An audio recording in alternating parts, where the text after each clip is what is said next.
mail, though. And they better get ready.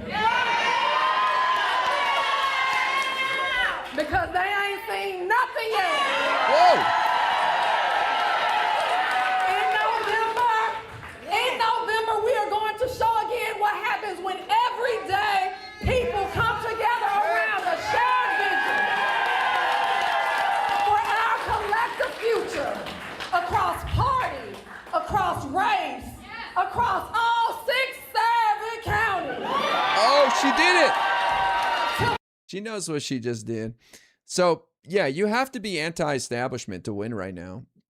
People are convinced that Democrats are playing some role in Trump's bullshit and things being messed up. They think Democrats should be doing something. They don't understand that you can't do jack shit. But it's up to the moderates and the people in power, the Democrats that are already in office, to find a way to tap into that. You know what I mean? You can't be mad about it. It's people are right to be pissed. Unfortunately, to blame the Democrats in any way is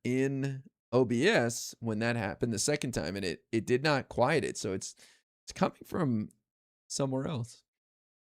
We realize that we are not each other's enemies, that we are all struggling with the same things and come together to fight what we deserve, what we all deserve, because there is enough for all of us.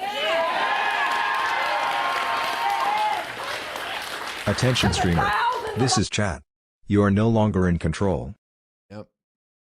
I am not in control. Volunteers across the state who knocked in the, oh my gosh, who knocked in the hot Florida sun, the over 100-degree Florida sun, who made phone calls and sent texts to those who chipped in $5 to 33 cents to fund our fight. Y'all made signs. You know, this lady has nothing to lose. Nobody heard of her. Nobody knew anything about her. Bernie and AOC did not endorse her. So I'm curious to see what she does. She may be a rock star. I always thought Florida was a long shot, even with Vindman having it on lock. But who knows? Maybe she, you know, this is a wrinkle that we did not see coming. And this is a variable being introduced to the midterms. So who knows? She has good energy. I mean, I can't complain about that. I mean, she's fired up, and if she focuses on those progressive things, then, you know, I'm sure that helps other people, right? So I'm always going to look for the silver lining and hope for the best. Her policies aren't totally whack, but she does say genocide. Genocide's pretty popular thing to say.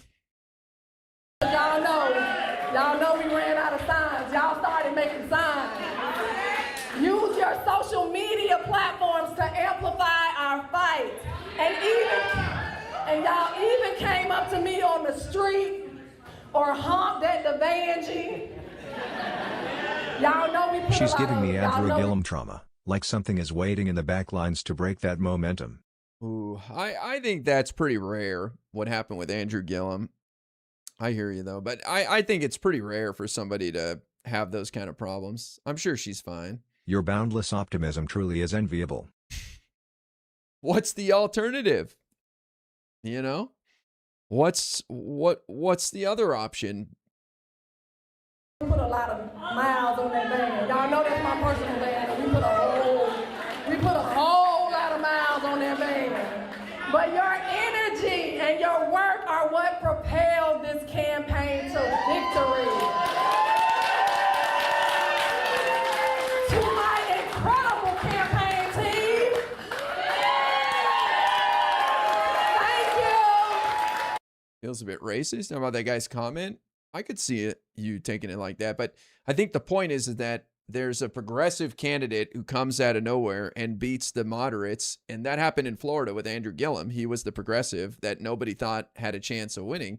And he won. And he turned out to be a mess. So I think I'm going to assume that's what that person was referencing. Not that she happens to be black and he was black as well. Thank you for your tireless work, for the late nights, the too often thankless work. You embodied the statement, organize, organize, organize. And you proved that without a shadow of a doubt, organized people beat big money every single day. Thank you. We could not be here without each and every one of you. I especially want to take a moment to thank the people right here in Duval County. Yeah, that's exactly what I'm referencing. The Andrew Gillum campaign nearly beat DeSantis by 0.5%, went into recount, He was a rising star. Then bam. Bam, indeed. I'm so shocked. Y'all, what was that percentage? What was that percentage? And what was that percentage in Duval unit? What was it? 80% Duval.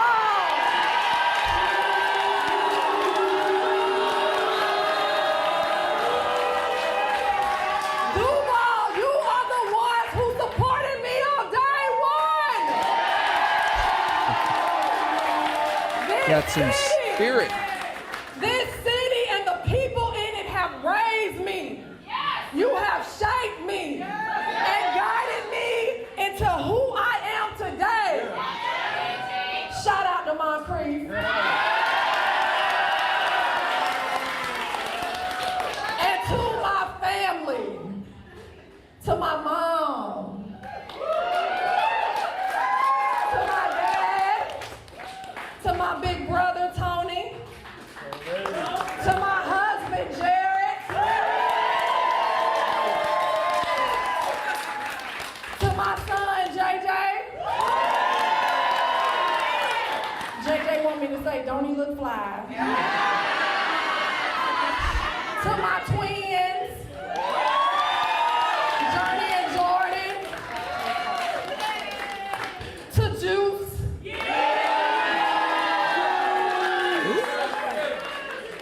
And to my baby, Miss Moxie McGriff, Natalie herself.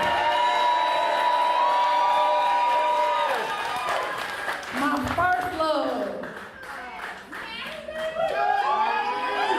Give it up for Natalie, y'all.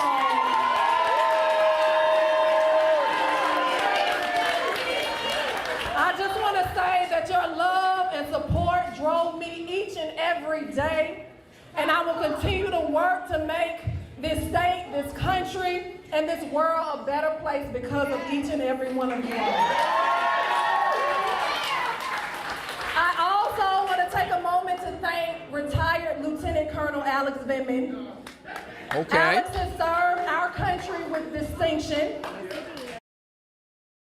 Smatter of applause. Was it a nasty campaign? I don't think they even acknowledged her, but the crowd is not happy with Alex Vindman. Just two people clap. That's not a good sign. And I want to thank him and his team for their efforts to make sure that Florida voters know what is going on right now is not normal in Washington, D.C., nor is There's going to be some fences to mend here, okay? This is not like El Sayed situation, but there's always fences to mend. That was not a good sign that they will be fixed. acceptable. He and I both know that Floridians deserve better, and we can have better, and that we have to work and vote to make that happen. And we got to hold people accountable after we make sure. And so I look forward to working with Lieutenant Colonel Vindman and others to bring the people of Florida together around this shared vision. To everyone who supported Lieutenant Colonel Vindman in this race, I want you all to know that there is a place for you here. I want you all to know that though we may not agree on everything, that the nature of this politics and this party like ours, the great thing about our movement is we are not trying to force everyone to agree with us and believe exactly the same thing. That's right. What makes our movement great is that we all share the same ultimate dream. Yes. A Florida where working families can thrive. Yes. Where we have what we need, like good paying jobs. Yes. Like a $25 minimum wage. Affordable health care. Yes. So no one goes bankrupt simply for trying to stay alive. A high quality public education. Where teachers are paid a thriving salary. Where children can read books that teach them all of our collective history accurately.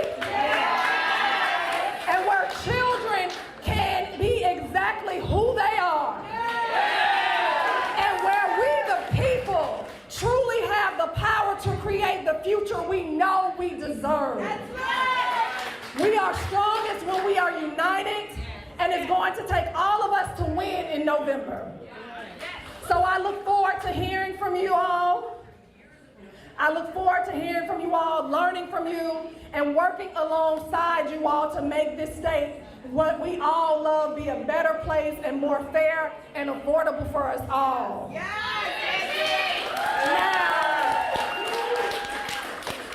Now, I want to say something to the naysayers. Uh-oh.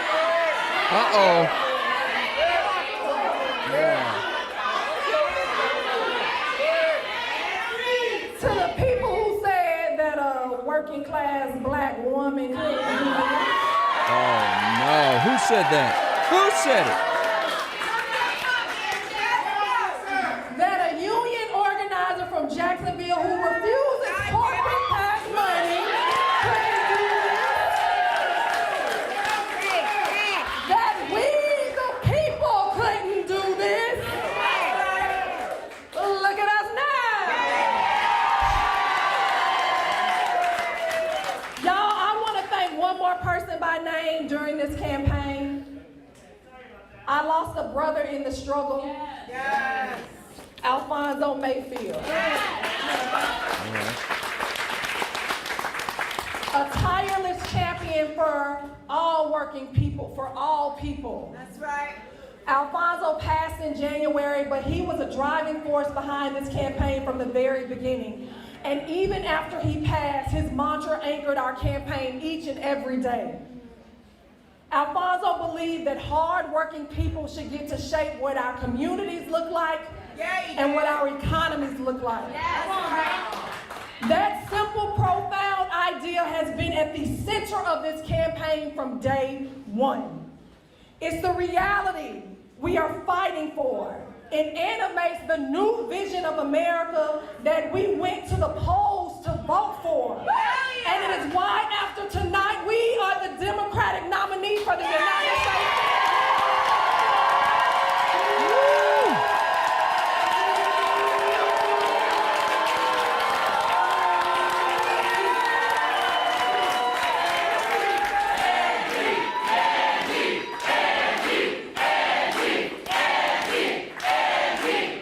Gives long speeches. Well, she's enjoying this moment.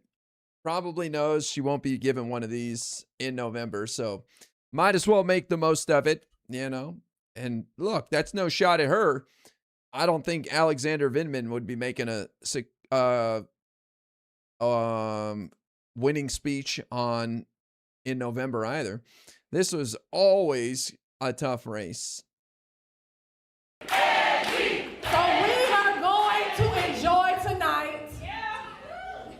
But we've got a lot of work to do. We got a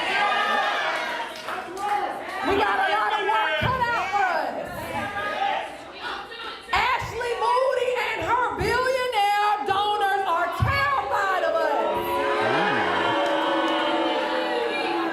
They know that a united working class movement is coming for their unchecked power. Okay.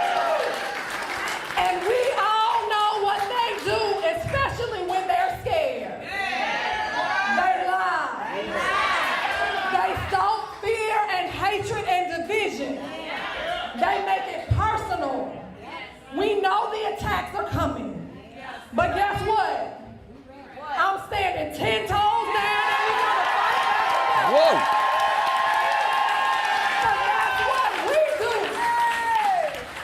10 toes. Ashley Moody and the corporate politicians in Washington, they like to label us. It's easier to try to make voters afraid of me than to defend the choices they keep making to make our lives harder. This is a really long speech, man. Holy shit. Moonpig, thank you for the resub on Twitch. They look at this movement and they call us extreme. They call us radical. But I think people see through that. Yes, they do. I won't let them define me, and I know you will always know where I stand. With you, everyday people. Everyday hard-working people. So especially for those who are just getting to know me, let me tell you a little bit what I think. Okay. All right. No. I'm sorry. I bet you Hassan's done too. Yep. Look, Hassan's not even watching, so I don't feel bad at all. Guarantee he watched very little of that. Let's see when he cut away.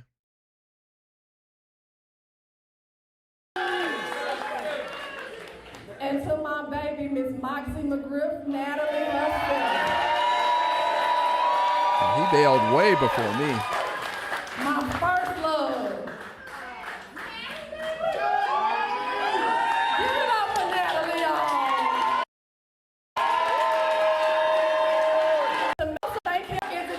Here, you got a DSA candidate with an upset victory out of nowhere. Because everyone. Hassan can't be bothered. Don't dare. Okay. Important. Instead of living and learning, learn. Oh. Our biggest fan.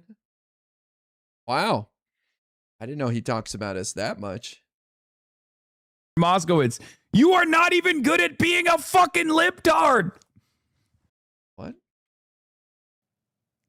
You guys are so stupid. It's so funny that centrist liberals are like, dude, I love the Democratic Party. I hate Elon Musk. I hate Donald Trump. And then you're like, actually, it's awesome. I love Jared Moskowitz. You are not even good at being a fucking libtard. Learn to lib. Instead of libbing and learning, learn to lib. Why? Why is your entire worldview anchored around what you think animates me? What? Boy, somebody watched the broadcast last night, man. He probably watched every second of it. Just loving it. I'm glad I got to just lay into his boy, Oliver. He probably took every shot I made against Oliver straight to the dome. Oh, he's right. Oh, he's right. I fucked up. Oh, God. Yeah, Oliver sucks. My bad. Oh, God. Yeah. No, I didn't see that. Oh, I didn't know that. Oh, I had no idea about that. Oh, God. Oh, shit. Hassan just taking it right on the chin the entire podcast. Oh, he's right about everything. I screwed up. Is a congressional representative. Hassan, I'm just seeing Erie for the first time ever right now. Yeah, he probably pretended for the 6th time to not know who I am. This guy's, I think his name's I'm Not Important or something. I don't know. I've seen him before. Okay. Like he had me on his mind and his moment of victory. That is insane. Oh, he has my clip up here. That's what happened. Live and Learn podcast host I'm Really Important reacts to Glenna Milberg's interview of Oliver Larkin. He's trying to defeat our king, Jared Moskowitz. Jared Moskowitz, a young, exciting Democrat who nobody seems to have an issue with. At least Hassan will be upset when he loses. I think Hassan actually attended a rally today for him. I wonder if the last name of the opponent has anything to do with that.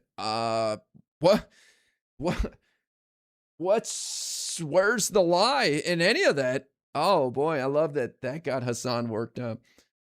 Oh boy. I guess Live and Learn podcast, these guys, yeah. Jared is a very kind man who had a friendly conversation Hassan, with normal I'm just people. Seeing Erie for the first time ever right now. Yeah. Like, I'm really important. Oh, he knows my name now. Who's this person?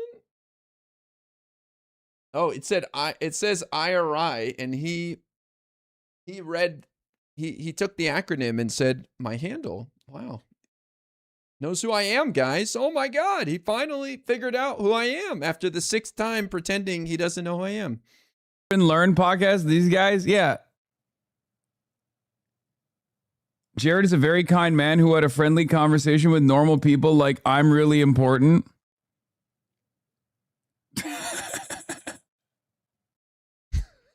What is the laugh? Random fake laugh? He's called himself a DeSantis Democrat. He was on the Doge caucus. You fucking libtards don't even know how to be a libtard correctly. I see. This is where this rant came from. Got it. You guys are so stupid. It's so. We're the stupid ones, guys. He is wearing a suit, so he must be right? Yes. We're the stupid ones. Let me show the results here. Where are we at? Why don't they have it as one of the key races, man? This is one of the big races everybody wanted to see. We had to scroll all the way down here. They didn't even think it was that big of a deal. So we're the stupid ones. We're the stupid ones. Yet your guy lost by 30%, dude. Are you kidding me? Obviously, he ran a shitty campaign in a district that he had no chance of winning in. And we're the stupid ones, right? Like, you wasted your time. You gave $7,000 to this guy to lose by 30%. And we're the stupid ones. Amazing. K-Dog, thank you for the 5 memberships on YouTube. I appreciate that. You triggered him. Yeah. Did he say I rise on the Doge? No, he said Jared Moskowitz. There wasn't a Doge caucus. I don't even think it ever took off. So there was a Doge subcommittee run by Marjorie Taylor Greene that even she complained never had anything to do with Doge. And I believe Jared Moskowitz was advocating to be on it or to be involved with Doge, something like that, at the beginning of Trump's administration. I don't remember. He is wearing a suit, so he must be right? Yes, he must be right. But this is an R+3 district. So yeah, a more conservative Democrat makes sense here. And anyways, Jared Moskowitz supports Medicare for All. He is one of the co-sponsors on the Medicare for All bill. Pretty good. Funny that centrist liberals are like, dude, I love the Democratic Party. I hate Elon Musk. I hate Donald Trump. And then you're like, actually, it's awesome. I love Jared Moskowitz. You are not even good at being a fucking libtard. Learn to lib. Yes, part of being a liberal is knowing who can win certain races. K-Dog, thank you for another gifted membership. It's the Florida Doge Committee state thing. I don't know. I know there was a Doge subcommittee headed by Marjorie Taylor Greene in Congress that was useless. Jared does more to fight Trump than any of Hassan's D+50 House Schillers ever will. Yeah. Jared has been great in the oversight committee going toe to toe with those clowns, but Jared has been in the minority the entire time that he's been a member of Congress. So there's very little you can do. And he has always been known as a bipartisan guy. Just like I would love to have Manchin as a senator for the Democrats, because that's a bonus senator, man. I see people like Jared as a bonus Democrat. He's voting with the Democrats 90% of the time and giving them control of things if they need the extra seat. And there's going to be some things he disagrees with, but it is what it is. But I don't even think Jared Moskowitz disagrees on anything. Like last night, the criticism about him from Pisco was that he was wishy-washy on the War Powers resolution, but he ended up voting for it. That he was kind of on the fence on it, but he voted for it. So that's the worst. I feel way more confident about Ohio of all places now. The Dem Senate winner has a real good track record of beating Republicans. Way more confident about Ohio. Oh yeah, Ohio's looking great, especially with Max Miller and Cook Political Report calling it a toss-up for Sherrod Brown. Thank you for the $5 and Spinal Tap. Thank you for the resub. Yeah, I see what you're saying on. It was a Florida thing. I don't even know his connection. Let's see. Jared Moskowitz. Doge. Let's see. Whoops. Curious now. Doge. Moskowitz becomes first Democrat to join bipartisan Doge caucus. So there were other congressmen on there. Today, I will join the congressional Doge caucus. I think that's what he's talking about. I don't know what you're talking about with Florida. I don't think Jared would have anything to do with a Florida state thing because he's a federal elected official. So there was a Doge caucus or whatever, that's not even the subcommittee. That's just like a caucus, but they never did anything. But there were other Democrats on that too. And Jared Moskowitz is unique in the sense that he was appointed by Ron DeSantis to be the head of like FEMA in Florida. And he's just kind of a bipartisan guy. You know, there are liberals like this. As a liberal, I accept all flavors of Democrats, especially when it comes to who can win what.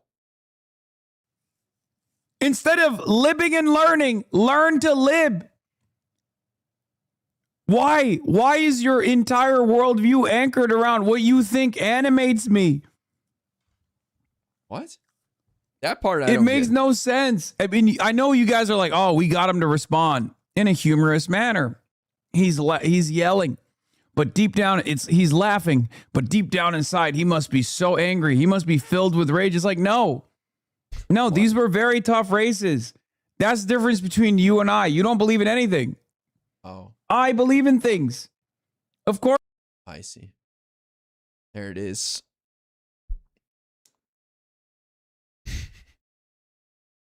I'm sorry, but if you're getting behind a candidate who loses by 30 points, I don't think there's really much to be gained there. It sounds like you're believing in someone who's tricking you and never had a chance and ran a terrible campaign.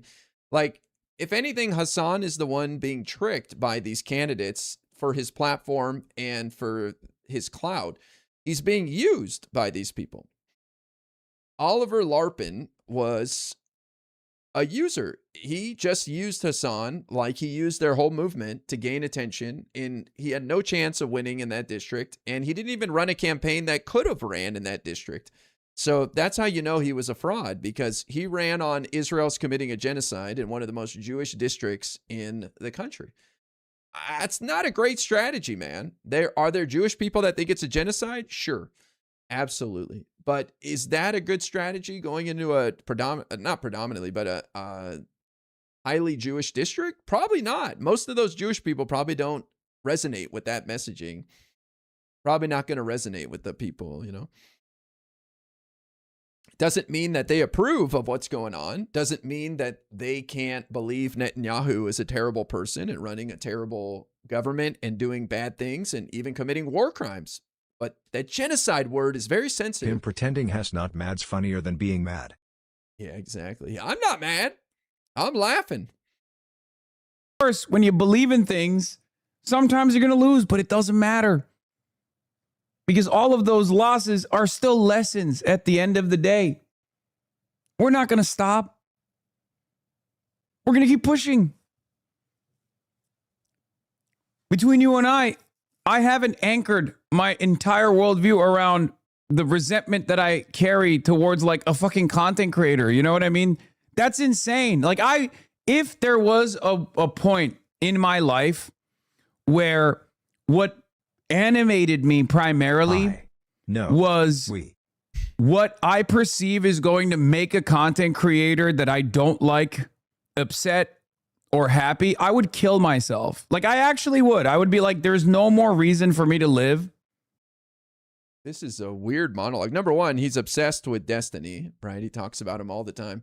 But number two, he's the largest content creator on the left. He's talked about constantly in our politics now. So for us to talk about him, which very little of the podcast had to do with Hassan last night. I think he maybe had a couple minutes. And that wasn't even the podcast. That was my stream where I was talking about it.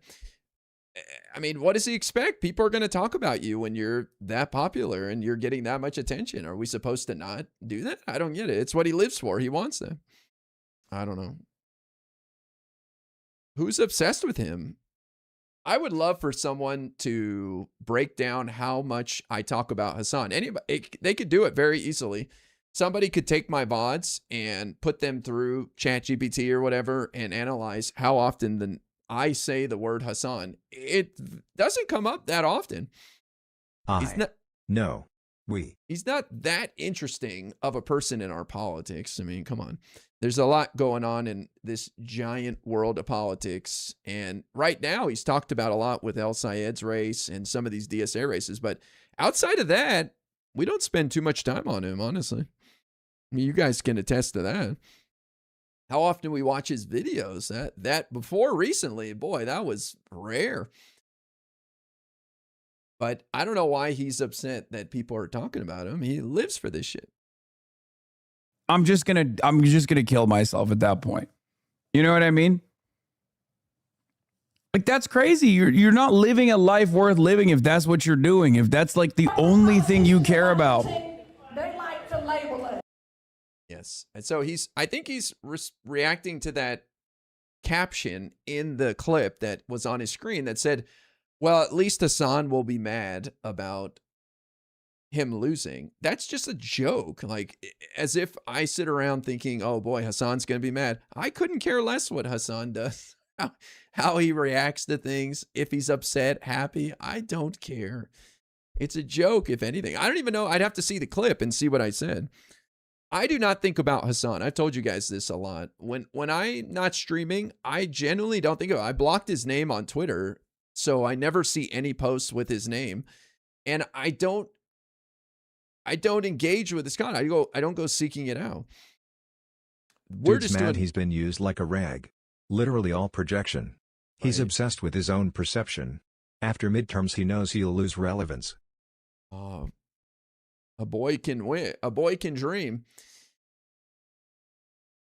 He gets one guide. Yeah, poor guy. I actually feel sorry for Hassan. He seems miserable. Every time I watch him, he's miserable. So I actually feel terrible for him in many ways. I hope he finds happiness. I hope he learns to love this country like I do. I hope he finds joy because he seems very miserable.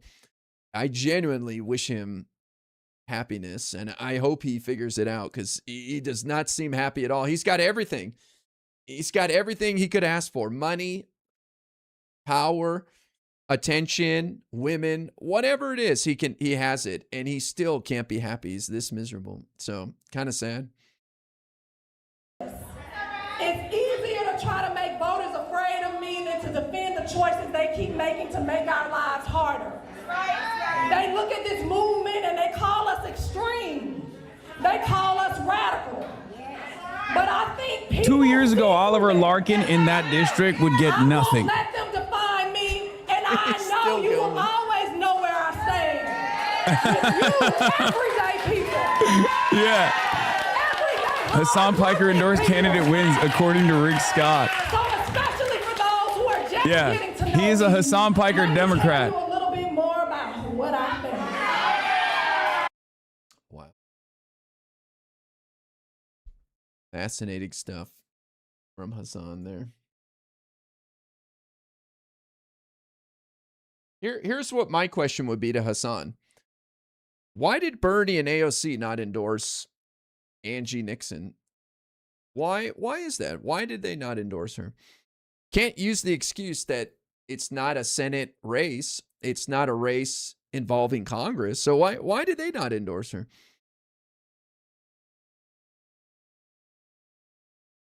Did they just not know about her race? Is it possible that they just had no idea? That they just skipped it, missed out on it, forgot about it? I doubt it.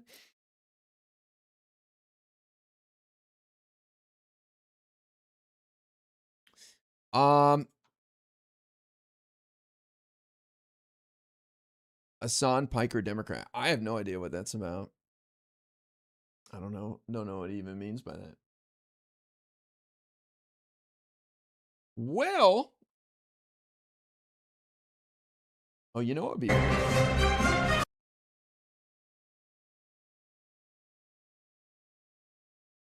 was going to say maybe watching that analysis right there to see what that woman predicted was going to happen tonight, but I don't know.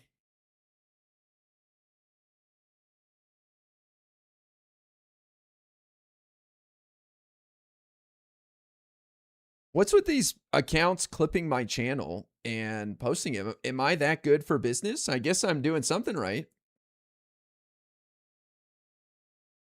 All of a sudden I got people clipping me, so we must be doing something right around here for someone to clip me, and then it gets on Hassan's stream like that. That's fascinating. I always feel like I'm just talking to nobody here, just my community. I never think about, oh man, people could clip this and make me look bad or try to get internet points off me or something. But I guess we have hate watchers who just sit here and take in my content. That's kind of funny to me. I personally can think of a million things that are better to do in life than watch someone you don't like to try to clip them and get a few internet points. I mean, come on. Start a business, go exercise, pursue a relationship. I mean, come on. This is low life behavior, man. Really.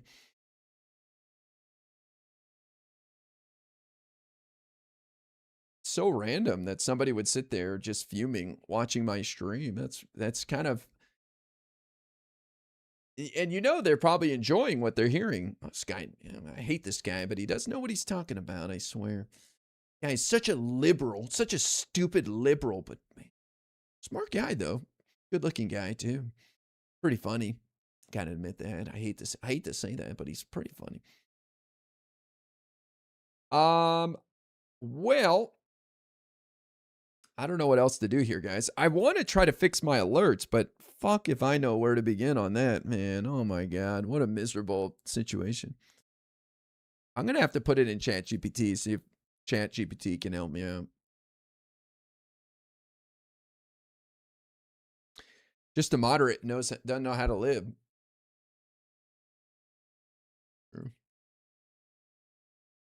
Just put this up on the screen here. Your association with Tiny, yeah, it's has nothing to do with my politics or anything I say. It really has everything to do with Destiny, which is funny to hear Hassan say that I'm obsessed, or someone like myself is obsessed with him, or anyone's obsessed with him. Meanwhile, the only reason he hates me and gets mad at me or even gives a shit is because of Destiny. Will he's just a Twitch streamer last forever?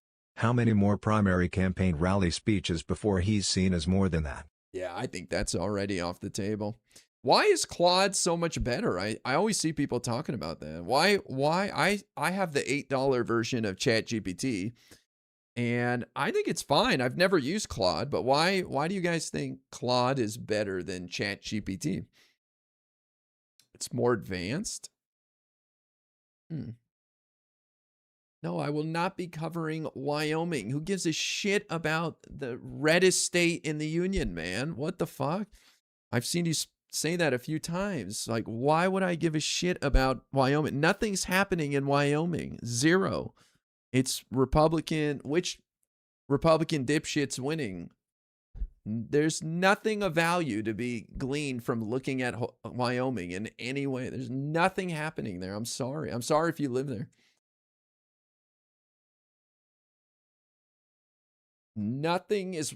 There's literally zero worth looking at in Wyoming. Nothing. Absolutely nothing. Wyoming is so red that they call it as soon as the polls close before a single ballot is counted on election night. They just call it for the Republican. They don't even need to know. They don't even need a single ballot counted. Just call it instantly.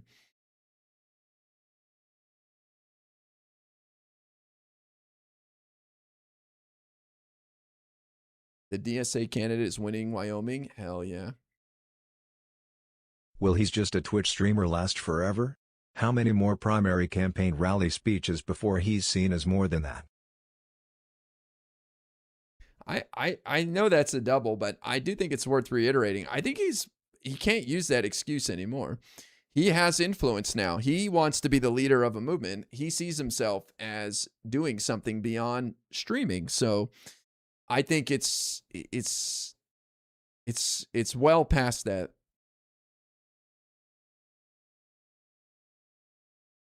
Dems are so close RN to flipping a Trump plus 18 Pennsylvania State House 12th District special. Is that something happening tonight? I haven't heard of that. Can't say I'm too interested in a state house seat in Pennsylvania. I'm sure it's close between the Dems and the Republicans. Yes. 20 vote difference. Let's see. Where? Last updated June 23rd, 2026. New York Times doesn't have it.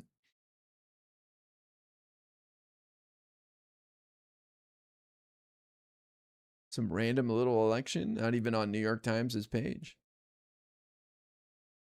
They'll show some state stuff. Son gonna run for office? I wish. That'd be awesome.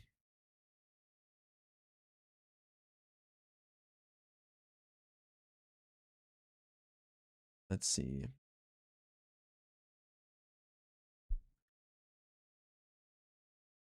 Wealth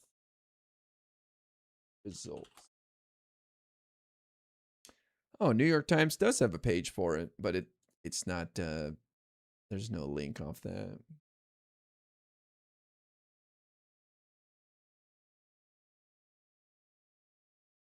That's what you're talking about? Scott Timko versus Brandon Dukes. 87% of the votes in.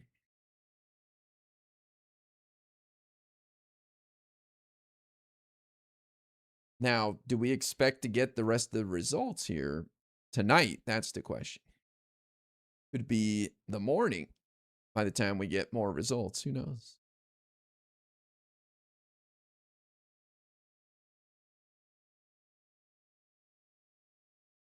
Yeah, I think the argument from Hassan about people being obsessed with him is pretty weak, man. Like, there's only a couple of arguments that people make for Hassan. It's you're obsessed, you're a hater, right? It's just the standard nonsense anytime you criticize him. Why are you so obsessed with me? Why are you a hater? Pretty dumb.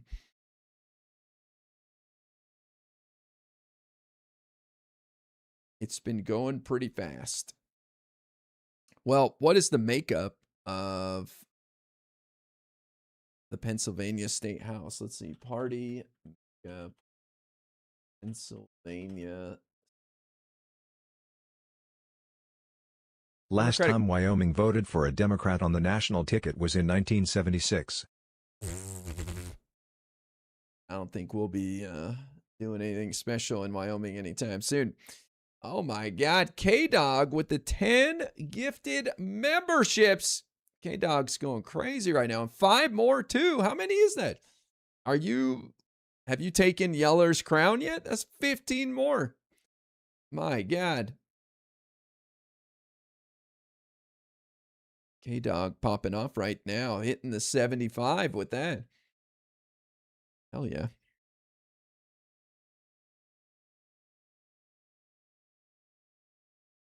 We getting C-SPAN tonight. There it is. Wow, you guys are really not into ChatGPT, huh?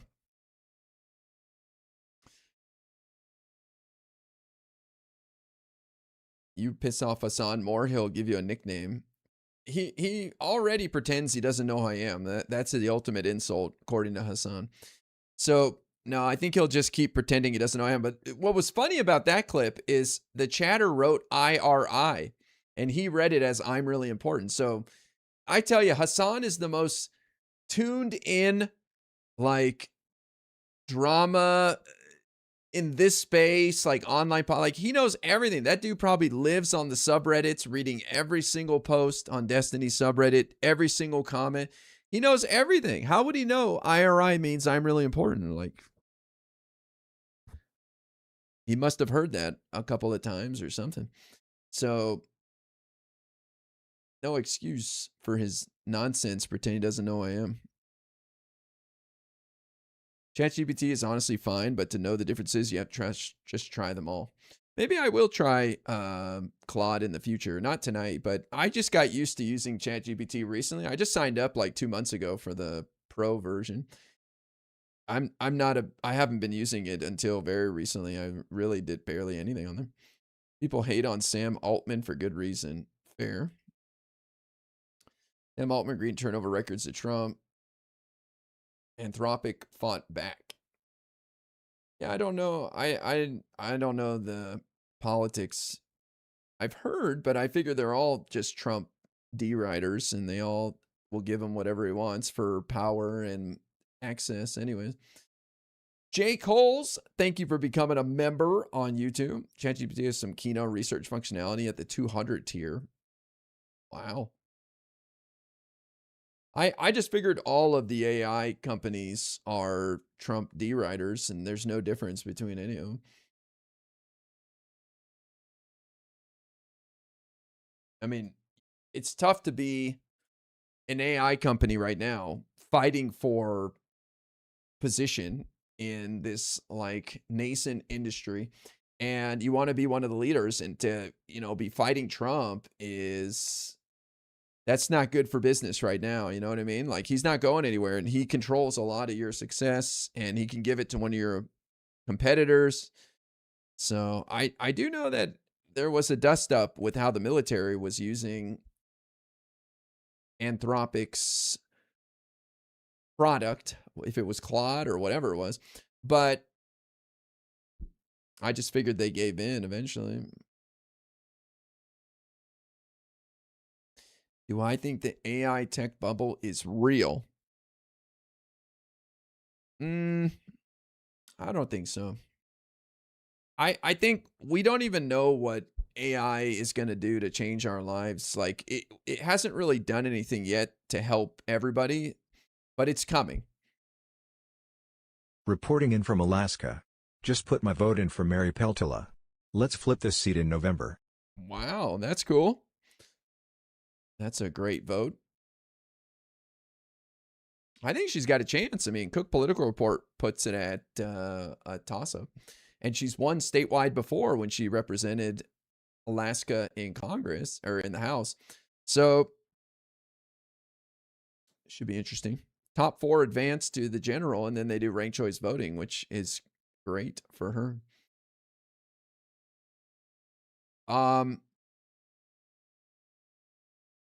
My mom is watching you in the living room. I have you on in my room. My dad is watching you downstairs. Wow. Well, hello, mom and dad. I agree that AI is helping people do stuff. It's helping me, you know. I'm able to do a lot of good stuff like design, and like I'll probably figure out this problem with the alerts because of AI. So it's definitely helping, and I know I could do much more, like edit with it and stuff like that if I really wanted. But I'm saying, like, society as a whole hasn't really benefited from AI besides AI slop videos and stuff, but it's coming. I read an interesting article today, I think in the Washington Post, about how we're going to tax AI, because right now we have a tax system that focuses on income. For whatever reason, we decided income is the way to go, and we have better, we have more favorable taxation for capital gains, with the idea that it'll lead to more production and investment. And so we tax capital gains less, and we tax income at the highest levels. And so they're going to have to figure something out with AI, since resources will be concentrated in the hands of so few. But also an interesting point was brought up that the last time we had a big tech moment was like in the 1990s, before we had the bubble burst then. And there was all this talk about, what do we do with this money? You know, money's coming in, like more revenue's coming in. And sadly, what the government did was cut taxes and then start wars. And instead of paying down the debt or, you know, really investing in the people, we just kind of cut taxes. And I'm worried that that's going to happen again. You know what I mean? If we start to see a big surplus from tax revenue due to AI, the government's just going to cut everybody's taxes, and instead of paying down debt or investing in the people. I hope that's not the case. I hope that a couple of years from now, when AI is popping off, that we have Democrats in charge, like overwhelming momentum behind them because of the bullshit behind Trump, and we're able to capitalize on that moment where we can set how to tax AI and what to do with the revenue, and we use it to put us in a better position, invest in the people, like Medicare for all type of stuff. So it's going to be interesting to see what happens over the next few years with AI and how that connects to America's future, specifically with tax revenue. I don't know how you tax AI effectively when self-hosting exists. I don't know. I have no idea. But we are at a point where we have $40 trillion in debt. And this year we've paid $1.2 trillion in interest. Interest. 1.2 trillion just in interest. And Trump isn't doing anything to bring down the interest rates because he keeps screwing up with his tariffs and his war in Iran. And this is getting very expensive. This is money that could be spent on stuff on the American people. And so something's got to give, you know, something's got to change here. And hopefully it all coincides with Democrats taking over and we have momentum and we can do some kick-ass stuff. You know, I hope. Try to be optimistic. Oh, we got some subs here. Blue Falcon with the 10 gifted memberships. Hell yeah. Thank you, Blue Falcon. Thanks for the content, coverage and content. Hell yeah. Thanks for hanging out, man. Let's freaking go, guys.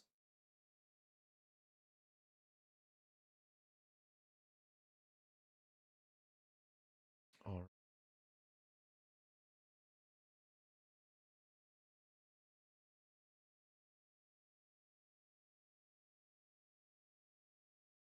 If Trump didn't do tariffs or the Iran war, we'd be paying half the interest on our debt.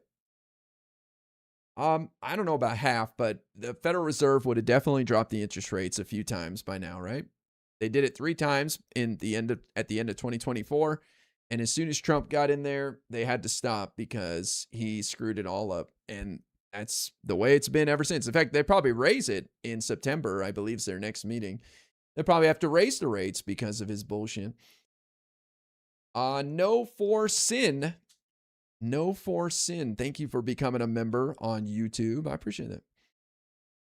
Fake news. Doge saved us. True. My bad. I forgot about Doge's hundreds of billions of dollars in savings that totally added up and decreased the deficit. The deficit has only gone up in the last 2 years under Trump, which is remarkable because the whole point of Doge was to, and Trump's campaign promised that they would bring down the deficit. But here we are. Spending has only gone up.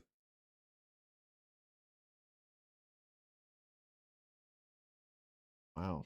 I'm still shocked by this right here. This is crazy.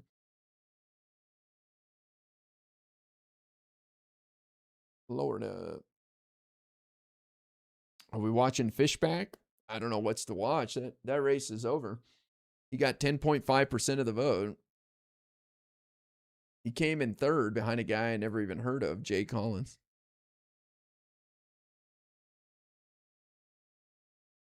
There's a new 50% tariff on Canadian goods dropping tonight, based.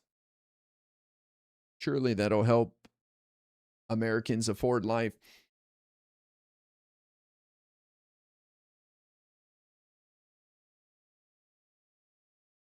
The only race I'm still watching in Florida is Moskowitz versus Larkin to see what the final margin of victory was for Mr. Moskowitz. Because I know this makes Hassan mad, and that's all I care about. So I just want to see how badly Jared Moskowitz beats Hassan's candidate, Oliver Larkin, because that's my content, and it's just hating on Hassan. So this is my Super Bowl. It means everything to me. Larkin having anything above 25% is a travesty. Well, losing by 28% is pretty bad. I guess 27%. That's pretty bad. They're going to clip you again? I know. Rando question, is Alaska moving on a trend more towards to the center left?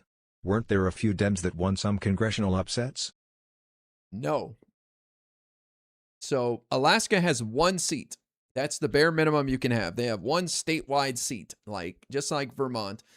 They only have 1 seat, and a Republican had it since the 70s. I forgot his name. What was his name? Pretty popular guy in Congress among the Republicans. He had it for like 50 years, I kid you not. And he died like in 2022.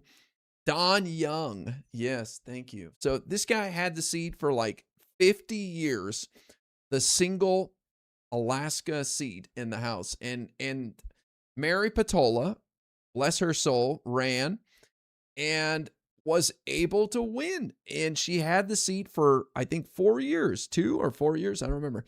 But she got swept out in the 2024 wave when Democrats got burned by Kamala and Biden's campaigns. And so now it's in the hands of a Republican, but she's very... Join me in prayer that my state doesn't bunnies it up again and this time they elect Paige Cognetti over Bresnahan in November. That dude is shameful. Bresnahan, what state is that? You are Jimmy's R. Rustled. I can't believe I was able to figure out what your name is supposed to be. Thank you for resubscribing. Pennsylvania. Okay. I don't know who Bresnahan is. I should. It sounds very familiar. Yeah. So Democrats were able to take that seat for at least one term. And now Mary Patola is running for Senate. Now, I think there's a Democrat, a viable Democrat running in for the House too, no? Oh, Tom Begich is running for governor. Yeah,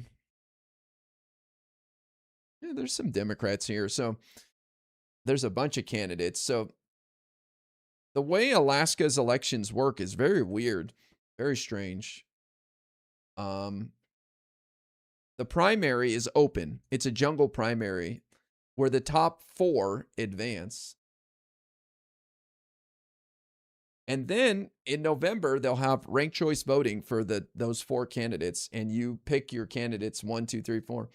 So the top 4 from the jungle primary here will advance to the general in November, and then they'll do ranked choice voting in November to pick the winner. So there's a bunch of Democrats here. So I just don't know who is, if any of them are viable.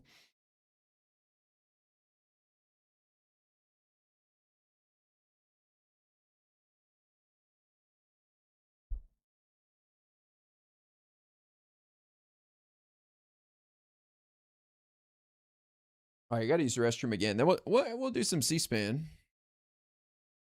And we'll check back in with the election results in a minute. Let's play some C-SPAN, though. Thank you guys for helping me reach my daily sub goal. I appreciate that. Pratt. Hi, Margarita. You're on the air. Hi, good morning. I just happened to be home today, no work. But I just real quick, I'm just going to go over this real quick. So we're talking about the food prices, okay? So when you go to the supermarket, you don't see people with shirts that say Republicans or Democrat. I work with children. I work in a community with their families who have 4 or 5 children. They're going to food banks because we can't afford to go to the supermarket. I'm a senior. I'm working 2 jobs and basically making it. I applied for SNAP, and they turned me down. They said they could give me $25.35. Okay? There's a lot of hunger out here. The Republicans are really high. The man who just talked about the economy, these are people that don't know what it is to work in your 70s to survive, to pay your electric, to pay your water, to pay your phone, live by yourself. Okay? I have to work till probably the last day of my life. And I'm seeing all these, and I hope that all these Republicans that turn over to the Democrats and we take over for the people who don't have money for anything. I see in my community there's more food banks here. Never in my lifetime that I lived have I seen this. Everything is greed, greed, greed. Republican, Democrat, I don't care who you are.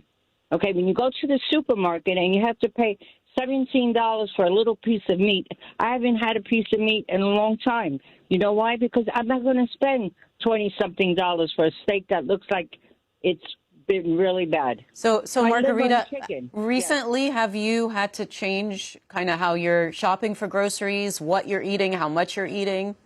Yes, ma'am. Yes. I have to cut down everything. I'm eating chicken. I'm eating chicken with potatoes. I go to the store, then I have to check all the prices. and go for the ones who are on sale. And it's not me, it's the people who are on the lines. Sometimes you have to lend somebody $1 or $2 while you're on that food line because maybe they don't have it. I live in a community where there's seniors. I'm lucky to be working, and I'll be working like forever because of the prices. So I think I'm hoping and I'm praying the Democrats take over and the Democrats just take over this whole craziness because it's ridiculous. As I said, I work with children and I have parents that cannot afford to buy their children food, the good food that they should be eating. So this is ridiculous, talking about, and the economy and who has stock? Who has stock? Who's looking at their financial stock?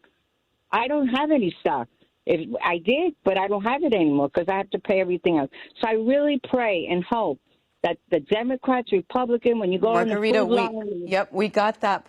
We got that, Margarita. Yeah. Somebody tried to mess with my TTS here. Thank you for the $3.33 tip from TTS Legend with some like crazy characters, but my tips don't show up on screen. I'm sorry, buddy. Yoink. Thank you for the $3 though. Point. This is the All right. Let's see here. I think we'll go to about 7:30 my time.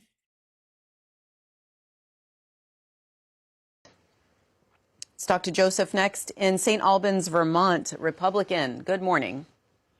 Hi, Mimi. You know, Mimi, I listen to these people, and the gentleman who was called in a little earlier was exactly right. None of these people know what they're doing when it comes to finances. I was a printer all my life. I didn't make a lot of money, you know, but right now, since Donald Trump took office, I've made over $100,000. Wow. I'm on my way to becoming a millionaire. So this guy must have made a fortune under Biden when the stock market had record high after record high. This guy sounds slushed. This guy, he's doing well now. He must have done really well under Biden. Yeah, this guy sounds a little, he's been having some spirits. There, you know, and the most money I ever made in a year was $77,000. That was my highest wage. How are you becoming a millionaire, Joseph? How are you making that money? Because it's all invested at Morgan Stanley. So this is the stock market? Yes. And when you say you made $100,000, how much had you invested to make that $100,000, if you don't mind me asking? When Donald Trump came into office, I had $625,000.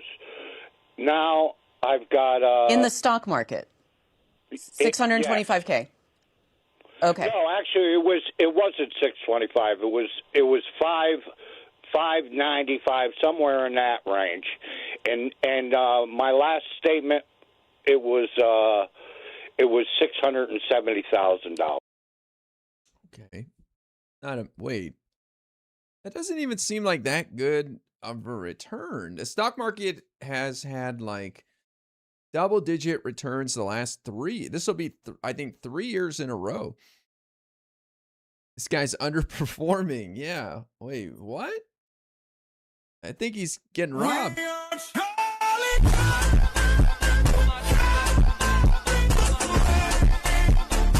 Pete has touted a 50-state strategy for the Democrats when he was running for DNC chair against Ellison. Wyoming needs a college paired with a university from the East Coast to even chance of flipping. Wouldn't even wait till it's done. This guy sounds slushed? Pete has touted a 50-state strategy for the Democrats when he was running for DNC chair against Ellison. Wyoming needs a college paired with a university from the East Coast to even chance of flipping. Hey man, Ken Martin's got a 50-state strategy, that's for sure. Roku, thank you for the $20 super chat. These alerts, man, something else. Something else. I think this guy got screwed by Morgan Stanley, man. Bad investments. Trump-endorsed candidate for Wyoming governor is in third place right now with just 21%. Ouch. Well, there's something to watch. That's fair. Thank you for the 110 CZKs. What is that currency? What is CZK? YouTube. Czech Koruna. Okay, interesting. Czech. Are you from the Czech Republic, man?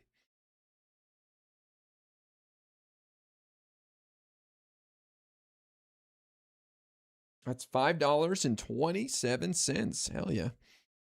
Bleach blonde, bad built butch body. My. Bleach blonde, bad built butch body. Baby girl. Clip Bleach this, blonde, Clippers. Bad built butch body. What now? Bleach blonde, bad built butch body. Baby girl. Bad built, bad built body. Bad butch body. Bleach blonde, bad butch body. Bad bleach blonde, bad butch body.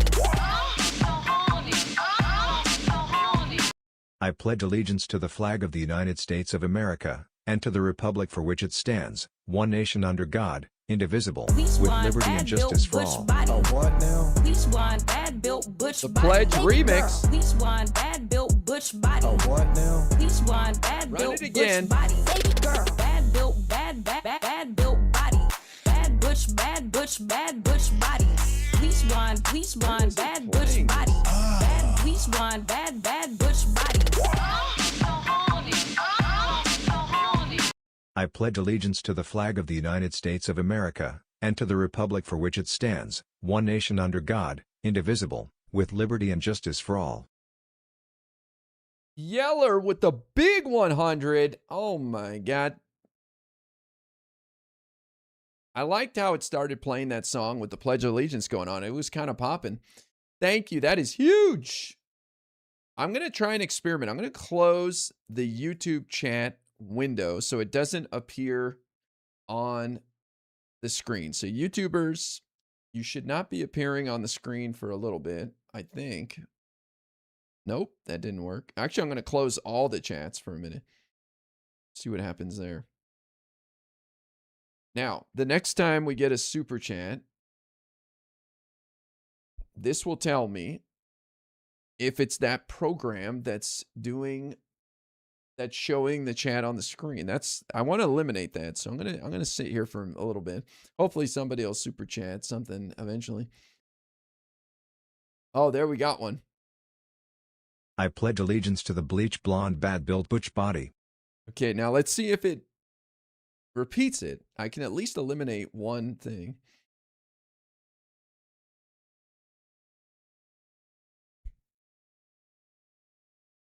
Thank you, Funder Trans Tifa. I have a feeling that's the suspect. Waiting. Yeah. Waiting. So far, so good. Could have been a banger, right? Bleach blonde, bad built, butch body. Test post please ignore.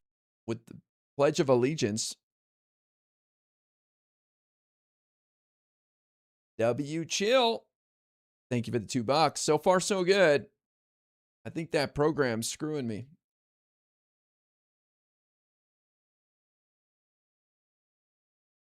Don't know if you're testing out 2-for-1 TTS, but it's a big miss. Thank you, Jack. Appreciate your feedback. I'll take that up to management. We want to win your service, buddy. So we're gonna try to change some things here. But yeah, I did this by design. I'm like, you know what would be fun?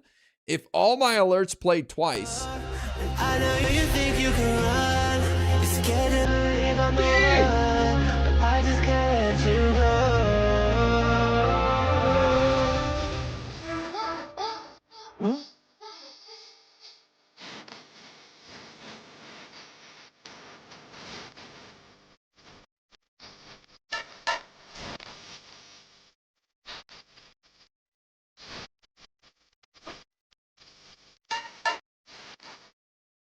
Ballistic missile threat inbound to Hawaii.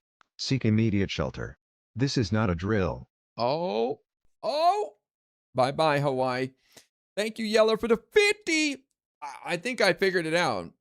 It's this freaking program that displays the chat on screen.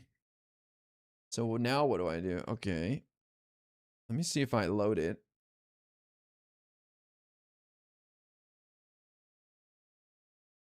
Something is wacky about that program.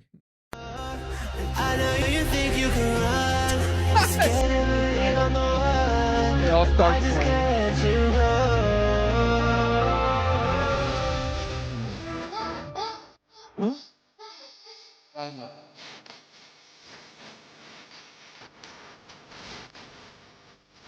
Why not?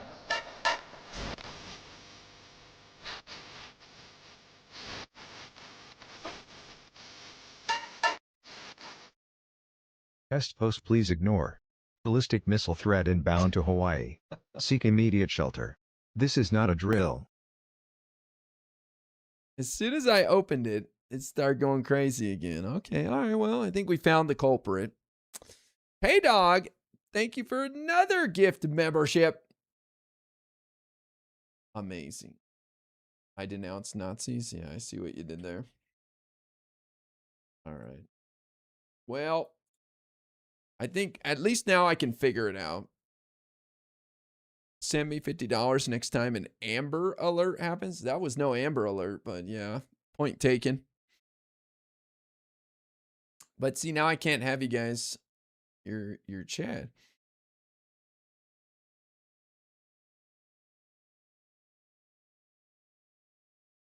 We'll just leave it at that. Actually, I'll turn you. Well, I'll leave you guys on there. You're a genius. Well, let me see. I'm gonna load it again now and see what happens here.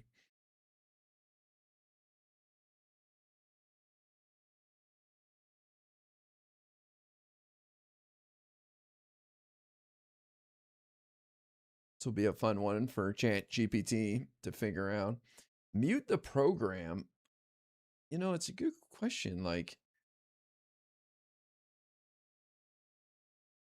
is there some audio associated with this? Let me see. Control audio via OBS. I'm muting that. All right, let's try that. That was a good question. That was a good idea. So, like, there's an option to mute to control the audio of any source that you add. Tip for the management for fixing the 2-for-1 TTS. Thank you, Jack. I'll make sure everybody gets a piece of that. Let's see what happens now because I have the program open. Let's see if it repeats.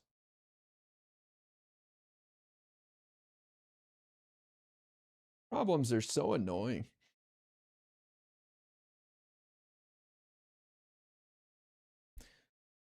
Far so good.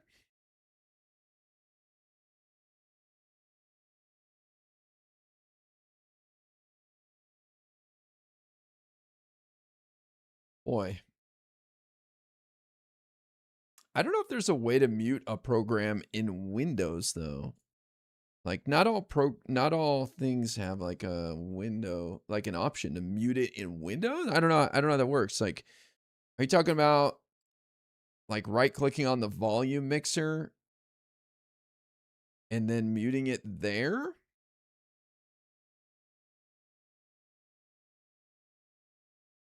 Do that too, yeah. All right, I just did that. So what it is, it's a program called Social Stream Ninja, and it basically creates like a pop-up window for each of the channels. And I just use it to combine the chats and display them on the screen. But it also has a little pop-up window for each of the chats. And I have a feeling, I thought maybe like the alerts were coming through that somehow because of some update they did or something. That's what made me think about that. So far, though, hasn't repeated since the last one, so that's good.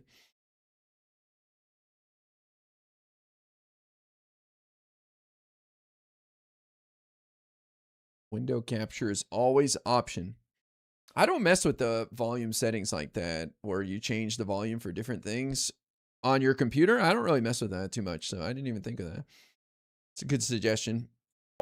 So, Joseph, respond to Margarita, who said, you know. Well, let's check in with the races here.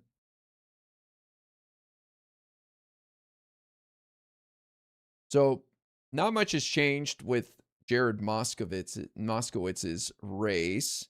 91% of the votes are in, and he's up still 63.5 to 36.5. So, 27 points. Quite the ass whooping. But the big story of the night is the Democratic Senate primary in Florida. Wait, I don't even show it at the top there. Angie Nixon defeating Vindman. Right now, greater than 95% of the votes are in, and she's up 12 points, 56 to 44. It's not even close. If this was a close race, it would be shocking. Like if she won by 1%. The fact that she won by 12% tells you something went really wrong with Alex Vindman's campaign. That he outraised her. She said that he outspent her, but I'm not so sure that's the case. The criticism I saw of him was that he wasn't spending the money, that he was sitting on his laurels. He was just chilling. He wasn't really campaigning hard, thinking he had this, because nobody heard of Angie Nixon before. Bernie and AOC didn't endorse her. She was a recent, became a recent member of DSA, or recently became a member of DSA. She seems fine to me. I mean, we saw a little bit of her speaking, and she was just saying Medicare for all, and we should be able to afford stuff. And once again, a candidate who has energy and is talking about the establishment and how they're going to shake it all up, right? Like that's really resonating with people. And that's what every candidate has to do, whether you're a 10-year incumbent or you're trying to dethrone somebody. You really got to lean into this anti-establishment rhetoric that people want to hear. And I don't blame people for wanting to hear that too. I mean, Trump is screwing things up royally, and people don't like the impression that the Democrats aren't doing anything, and they don't understand the Democrats can't do anything. Elections have consequences, sadly. I mean, when we win, we don't want the Republicans to mess with our shit. So this is how it works. Ukraine probably had something to do with it. With this race? I don't know.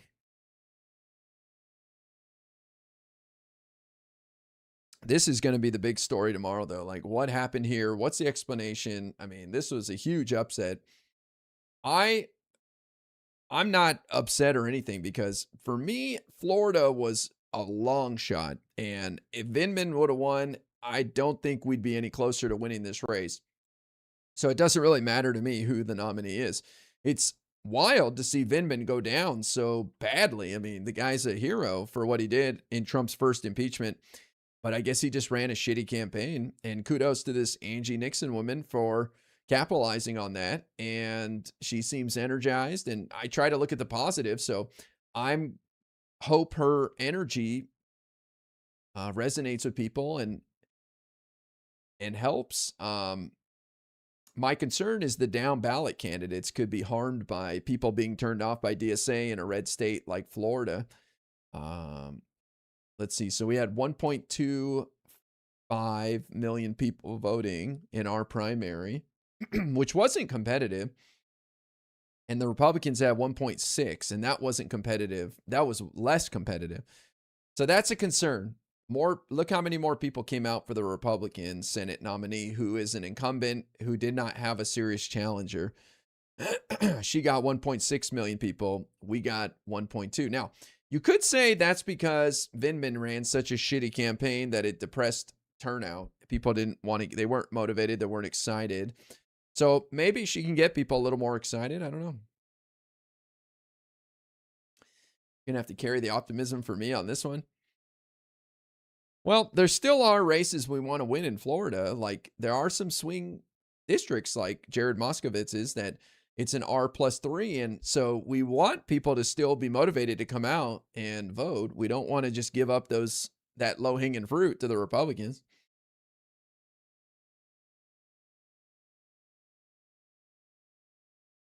I don't know if she can beat the incumbent. No, she's not going to win. I would be comfortable saying she's not going to win in November. But this was a huge win for her. I mean, wow. Talk about overnight sensation. That's incredible. Good for her. This is also a big deal tonight. Corey Mills, you may have heard of him. He's been in the news a bit. He beat his girlfriend like a year ago, and she called the cops on him. Now, he's married, so he didn't, I don't know if he beat his wife, but he beat his girlfriend. And he's also corrupt, and Trump endorsed him for re-election, and he lost his primary tonight by a lot. Look at that, 13%, over 13%. I mean, talk about a rejection of Trump. So I look at stuff like this to try to understand what's going to happen in the midterms. And when you see the voters rejecting Trump's endorsement, it just shows you how weak he is and how much chaos there is in the Republican Party. Another example of this is an even worse Trump endorsed candidate losing. Where was that one? Let me see. What was that other district that the Trump endorsed candidate got like 20%? It's not showing up on the key races. Well, actually, let me see. No. This is tonight. It's a race tonight. I think I can find it here. Let me see. Yes, this is it. So in Florida's 19th congressional district in the Republican primary, this is to replace Byron Donalds, who just secured the Republican nomination for governor. Trump endorsed this woman, Catalina Loff, and she only got 22% of the vote and lost. So she got 1 in 5 votes. That means 4 out of 5 Republicans who voted in this primary voted for someone other than the Trump endorsed candidate. That seems like a disaster. That seems bad. That's pretty bad. That is no bueno. Oh, I got another PayPal. This time I caught it much earlier. This is $3.33 from Donald Trump. I'm sorry, Donald Trump tried to troll me by doing a bunch of characters, but my TTS doesn't work for PayPal. Thank you, though, for the GS. They wanted that read a million times. MAGA on the ropes. Yeah. This is, another data point showing how weak Trump is right now and how much chaos there is in the Republican Party. And then I guess you guys said to watch this race here. This is a possible flip. Pennsylvania State House 12th District special election. The Democrat is winning right now with greater than 95% of the votes. Greater than 95% of the votes counted. The Democrat is up by about 90 votes out of 16,800 and 50.26% of the vote. Now, this would be a flip, according to you guys. And I looked, what is the party makeup of the Pennsylvania State House? And the Democrats hold a narrow majority, 102 to 101. So I guess this would change it to 103 to 100, right? Every seat counts. This is an R plus 18. Wow. Doesn't look like the incumbent is running, so it's an open seat for whatever reason. I mean, well, yeah, it's a special election, so obviously something happened. What happened to the person who had this seat?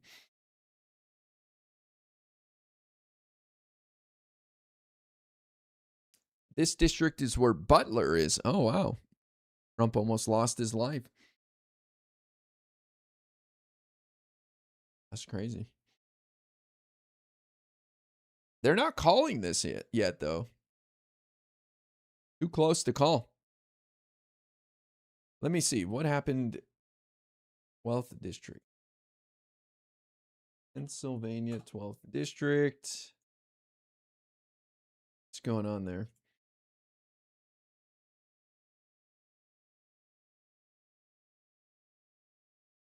Pennsylvania.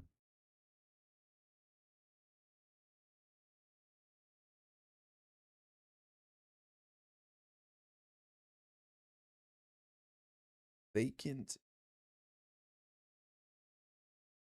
What happened here?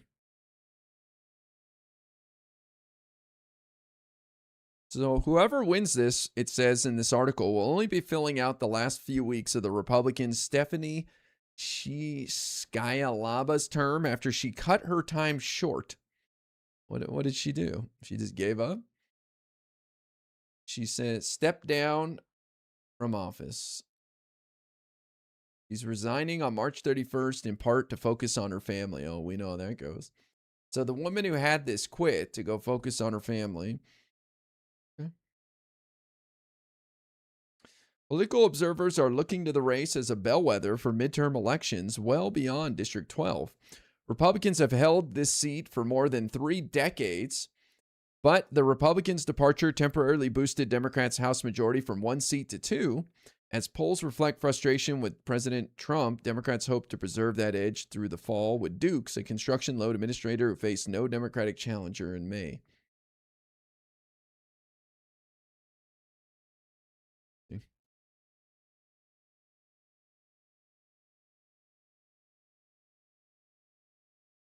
How did the very special boy do in Florida? Not well.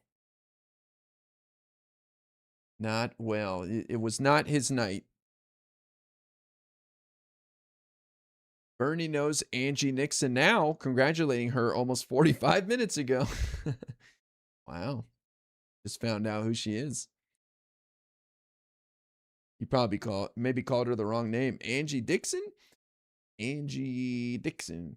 Debbie Wasserman Schultz also pounding on her opponents. There was some talk that this Elijah Manley guy, I think he was DSA, was going to take her out because this is a predominantly black district or something. Let's see. Representative Debbie Wasserman Schultz, a Democrat, is running for re-election in a majority-minority district under the state's newly redrawn congressional map.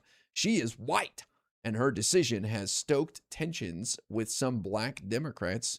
There are several black Democrats running for the seat. Well, Debbie put a whooping on them.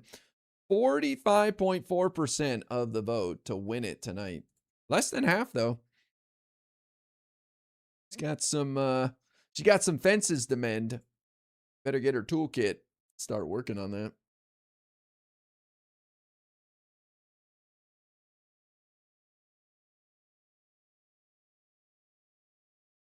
And Jared Moskowitz talking some shit to Hassan. My condolences to Hassan the Hun. Wow.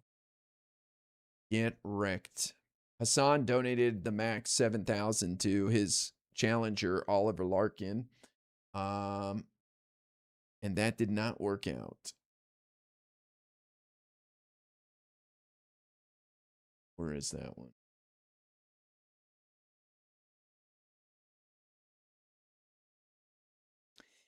Jared, with 92% of the votes in, is up 63.5 to 36.5. So holding on to that 27% victory. He gave more to Larkin than he gave to his orbiters when they got sued. Lol. True. It was obviously AIPAC. Absolutely. There's no way Oliver ran a shitty campaign in one of the most Jewish districts in the country, talking about Israel committed a genocide. Probably not the smartest thing to do in a district like that. But also, these DSA guys have been unable to win outside of D+30 districts, and this is an R+3.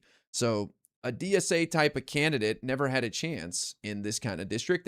They lost handedly in much in D+4 districts, like in Arizona's 4th congressional district, where Kai Newkirk was the DSA hope, and he got smashed by like 30 points.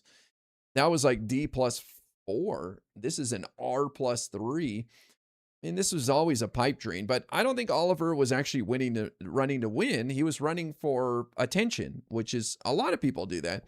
They'll go run against some high-profile person that they can get a group of people all worked up about. So obviously, Jared Moskowitz has been pro-Israel. He's not John Fetterman pro-Israel, but enough to piss off the Hassan Pikers of the world. And so clearly Hassan wanted to get involved in this. Oliver smartly was able to take money and time and resources from all those fools that thought they had a chance here.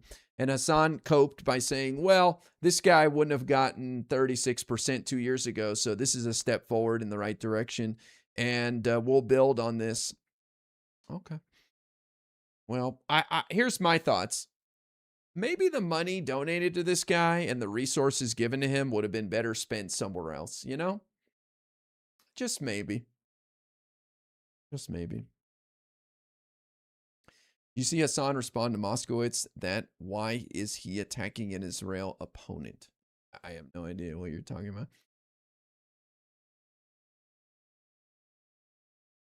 Who's got money to get in the stock market? She had to sell her stock. She, All right, she stop once right did. there, Mimi. Stop right there. Yeah. Go ahead. I saw the other day Hassan was on stream doing fundraising for Larkin with his community. They raised $70,000. Yeah. Now, think about that $70,000 going to a viable candidate, not some guy who was just trying to get internet points and become famous online to do God knows what and take advantage of that community. This is why I bring up this criticism. People like Hassan will say I'm doing it because I hate Hassan, which I do hate. Well, hate is a strong word. I dislike Hassan. I want Hassan to be happy and like America, love America like I do. I don't know why he's so hell-bent on being negative. I hope he figures it out one day, but I really don't care that much. That being said, I find it sad that his community poured money and energy into a race they never had a chance of winning ever, and there will be no building of DSA in that district or any additional effort. Like, why not put that energy into an actual viable candidate that has a chance, not just a guy who is pro-Israel, so you're angry at him because of your bigotry, you know? Why not? He's a foreign op, that's why, maybe, I don't know. Hassan is so obsessed with being a kingmaker that he doesn't realize that Mamdani was just a fluke and needs to accept that he knows nothing about politics and keep collecting them L's. Yeah. Well, Mamdani won because the moderates shit the bed in that race. You know what I mean? We had terrible candidates, and he was able to just stand out. Now, he's a charismatic guy who ran a great campaign, but there's no world in which Mamdani should have won that race, right? If we had like a decent moderate and didn't have Eric, the terrible mayor, around, then there's no reason that Mamdani should have won that. Now, no offense to Mamdani, he's grown into the position, though I think he's being a little weird about claiming credit for things he hasn't had anything to do with. But he's connecting with the people by fixing things and showing it, which I think is a great lesson for the Democratic Party as a whole to learn. Show people you're doing shit, right? He's very good at that, so good for him. I also think he's beneficial because he gives the further left people someone to cheer for within the Democratic Party. And he seems to be proud to be a Democrat, working with his moderate governor, Hochul, and even Donald Trump. So I always think people having representation is good and it calms them down. And we don't need people screaming at the Democratic Party all day from the outside. They've got someone to get behind and represent them. That being said, he's trying to take credit for like universal childcare when there was tons of work done with that. Like 90% of the work was done in previous administrations. You can look it up yourself. Look up the timeline of universal childcare in New York City and you'll see. Did he energize the final bit? Sure. Absolutely. He moved the needle the last little bit with getting behind it, and that's great. But the vast majority of the work was done by previous administrations, going back to Bill de Blasio. And same thing with crime. He said something weird the other day where he's like, murder rate is super low under me. And it's like, dude, you've been in office for 6 months. Like, what do you mean? What have you done? He's just riding the wave of violent crime going down across the country. So I get it. It's politician 101. You know, you take credit for what's going on when you're in charge, even if you had nothing to do with it. Why not? I think he can do a lot, though. I think he can continue to grow and get better. But the reason why I say he has no business winning that race is because he was like a 4-year assemblyman who had no other experience. And, you know, if there was a half decent moderate, I think they would have won. Murder rate down, anti-Semitism up. Yeah, that's true. That is true. Like there, I went back and read the report just to make sure I was right, but I read an article that said over 50% of the hate crimes in the last year in New York City are attacking Jews, anti-Semitism. And Jews make up about 10% of the population. And so I guess, that's happening under his watch too. So there is the point we're making. She said she had stock. And just like me, all through my life,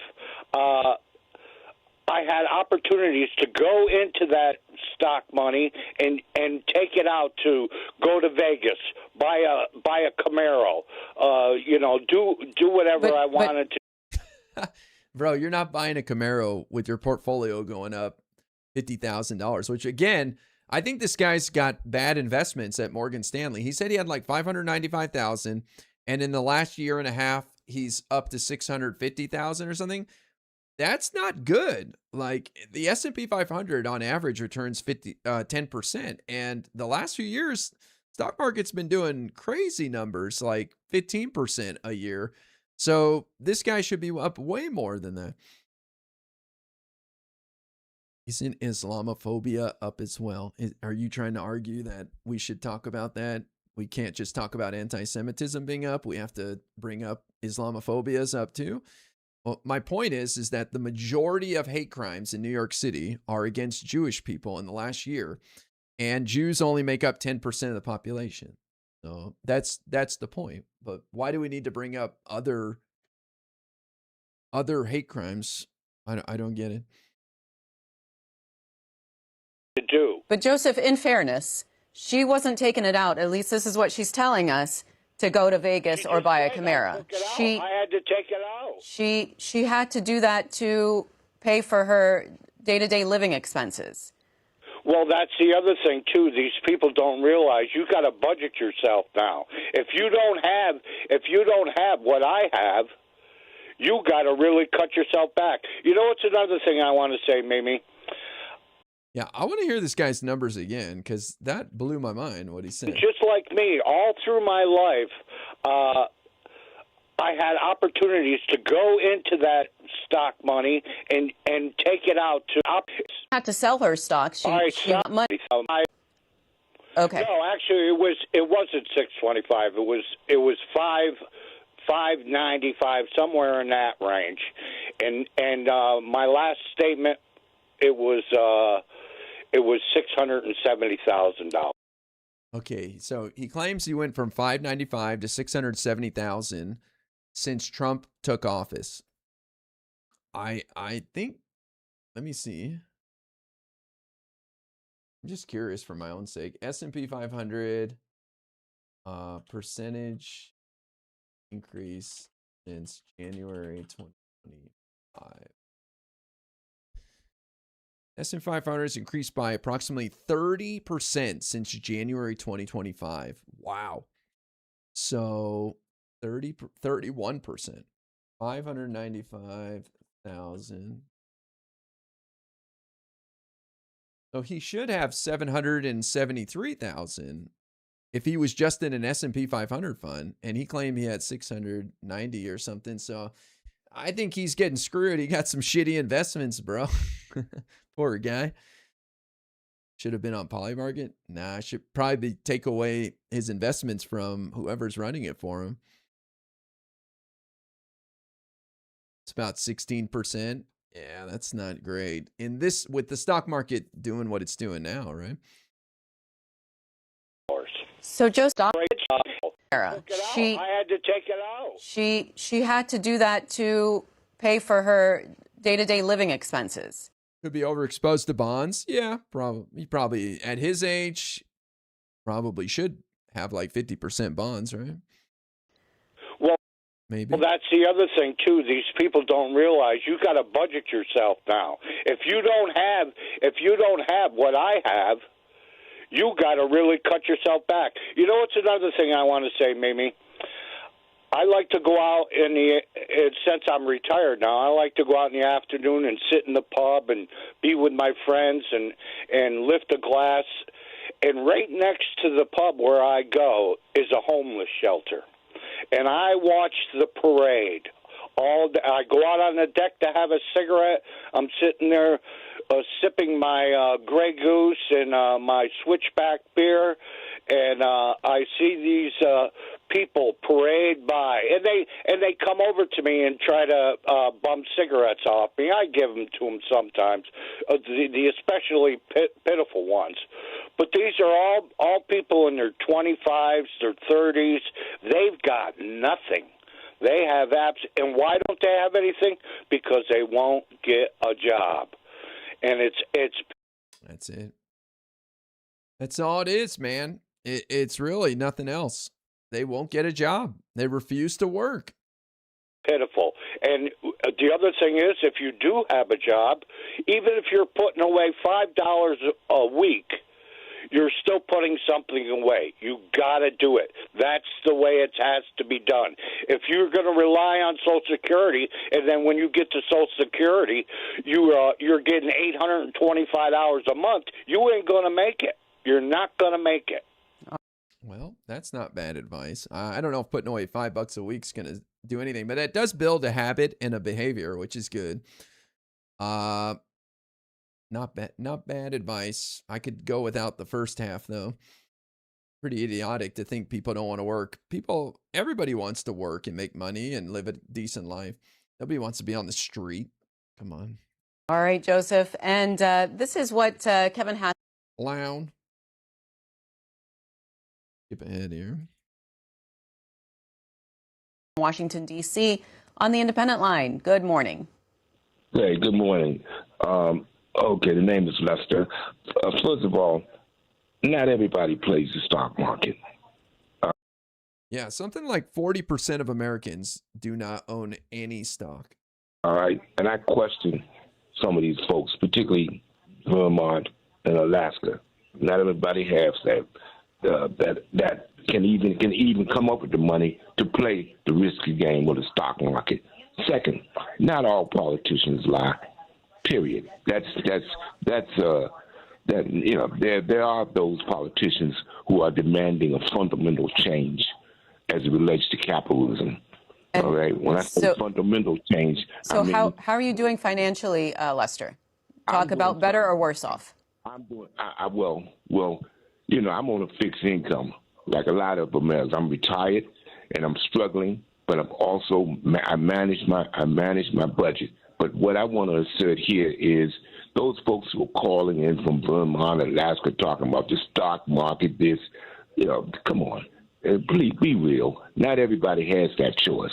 And number three, if you want to find fraud, you can easily find fraud. There's fraud within the military. Okay? $1 billion for an airplane? Please, give me a break. All right? The administration, the Trump administration, is focused on destroying the lives of working people. Okay? The young lady is correct. Food stamps. There is a food desert in some neighborhoods, in some communities. All right. While we have an administration that's focused on building a new ballroom. So there are some serious contradictions and some serious fundamental issues as it relates to the Trump administration. Okay, and again, not every politician lies. Okay, and Lester, our previous caller said there's people that are homeless, they're able-bodied.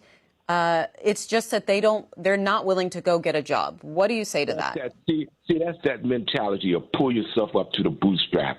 Some people don't even have bootstraps to pull themselves up. The last report was 23,000 people lost jobs. Okay, period. And this whole thing about their young people, you have a society now that is leaving a working industrial society to a society that's now information. All right, so therefore a whole group of jobs are going to be lost. Period, regardless of the age. And you have an administration that's not even addressing the impact of AI and what that means in the context of the future of America. Okay, so yes, Trump's got to go. You watching PA State House special election? The Republican who was in that seat prior won by 30 points, and it might get flipped Democrat.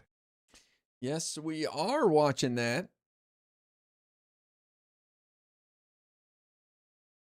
But I don't think you're going to get a call tonight. Thank you for the $5 orange pill nurse. I appreciate that. We'll see if it repeats. He surely tweet, didn't even thank the voters. This is his only tweet about winning. I don't know what that means. I do see leftists are crying about Jared Moskowitz's tweet that, oh, look how this guy is focused on Hassan after he wins his primary. I don't blame him. I mean, Hassan is a huge figure, and it helps him to attack Hassan. Don't you think? These guys can't even think about the calculation there by Jared Moskowitz. It's like the opposite of El Sayed dumping him. If Jared Moskowitz shits on him, which clearly I think the people in his district are going to appreciate, then it's smart. It's actually good politics to shit on Hassan Piker, who's got a lot of attention recently. I think it helps him. Like, eat shit, Hassan Piker. I win. Like, imagine if El Sayed did something like that. Are you going to watch the Alaska primary? No, I don't plan on being live at 1 a.m. Eastern. I'm sorry. If it was earlier, sure. I am curious to see what percentage of the vote Patola gets, to see the excitement behind her campaign. But polls don't close till 1 a.m., man. And I can't imagine how slowly they count. They'll probably be counting for 4 months in Alaska, returning ballots by snow sled or something, man. I don't even know. Never balanced the budget. They always talk about law and order and balancing the budget. In my lifetime, I've never seen a Republican balance a budget. Okay, period. All right. Lester, we got it. I'm going to move on to Kristen in Philadelphia, Democrat. Good morning, Kristen. Morning. Thanks for having me. So I am definitely way worse off than I was in 2024. I just actually, a month ago today, Trump called off the Canada tariffs. Of course he did. He pusses out on everything. How many times has he said that he's going to bomb the shit out of Iran? And it's like, oh, we got some good talks going. We got some great talks going now. So very serious people. He's the Taco King, man. It's Tuesday. That is true. Taco Tuesday. lost my job, and I applied for food stamps. I learned yesterday that I qualify for $20 a month in food stamps. I'm not quite sure what I'm supposed to do with that. I'm grateful for the $20, but how much are we spending a day on dropping bombs on people? Like, it doesn't make any sense to me. So, yeah, not sure how I'm going to eat. Have an awesome day. Let's talk to Neil next in Boca Raton, Florida. Independent. Neil, go ahead. I believe every American, actually, I would start with Americans. Every American needs to have access to $20 of food a day. You can just, no questions asked. I don't care if you don't spend your money, whatever. But $20, nobody goes hungry, man. I wonder how much that would cost to do something like that. And it's not even about, oh, people shouldn't go hungry or whatever. It's just like, think about the lost GDP from people not eating. I mean, it is tough to function without eating, man. And it's stressful, and it's worrying about how you're going to eat. Like, that's insane. Like, we're missing out on so much productivity and people just contributing to the community. And imagine the stress in families that has impact on kids, and then the kids get screwed up and they're on government services for life because of that. Like, I feel like that would solve a lot, man. $20 per day is a lot. All right, let's do $10 a day. So, you get one solid meal. Okay, I know someone will say, you can't get anything for $10. You can get a $10 solid meal. You can get like a fat burrito or something. I don't know. $10, you got at least one good meal a day for $10. Everybody. I don't care if a billionaire does it. Whatever, man. I don't care. First of all, how you doing? Good. $20 a day for 333 million is 6.6 billion a day. Well, okay, then, okay. That's $20 a day. Let's say $10 a day, and there's some means testing. Like, it's not going to be applicable to everybody, but I would like it to be, to make sure nobody falls through the cracks, but I don't know. Not everybody's going to use it, okay? So there's got to be a little system, but even if it was like $1 billion a day, that would be 365 billion a year, right? I'm willing to bet that investment a year would pay dividends. I'm willing to bet the return on investment would be huge. Like, think about all the savings for people on Medicaid, or just, people, all the social services that come from being food insecure. I wonder, I'm sure there's some math behind that. Like, what is the cost of food insecurity in America? I'm willing to bet it's in the hundreds of billions of dollars. Let me just see. What is the annual cost of food insecurity in America?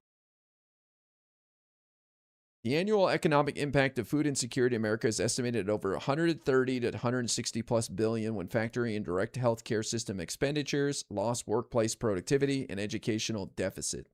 Additionally, Feeding America's Map the Meal Gap tracks the national food budget shortfall exceeding $33 billion, representing the direct out-of-pocket money families lack to buy enough food. So yeah, there's all sorts of things, like society is impacted negatively to the tune of 160 billion, according to this quick Google search result. We should have a grain dole.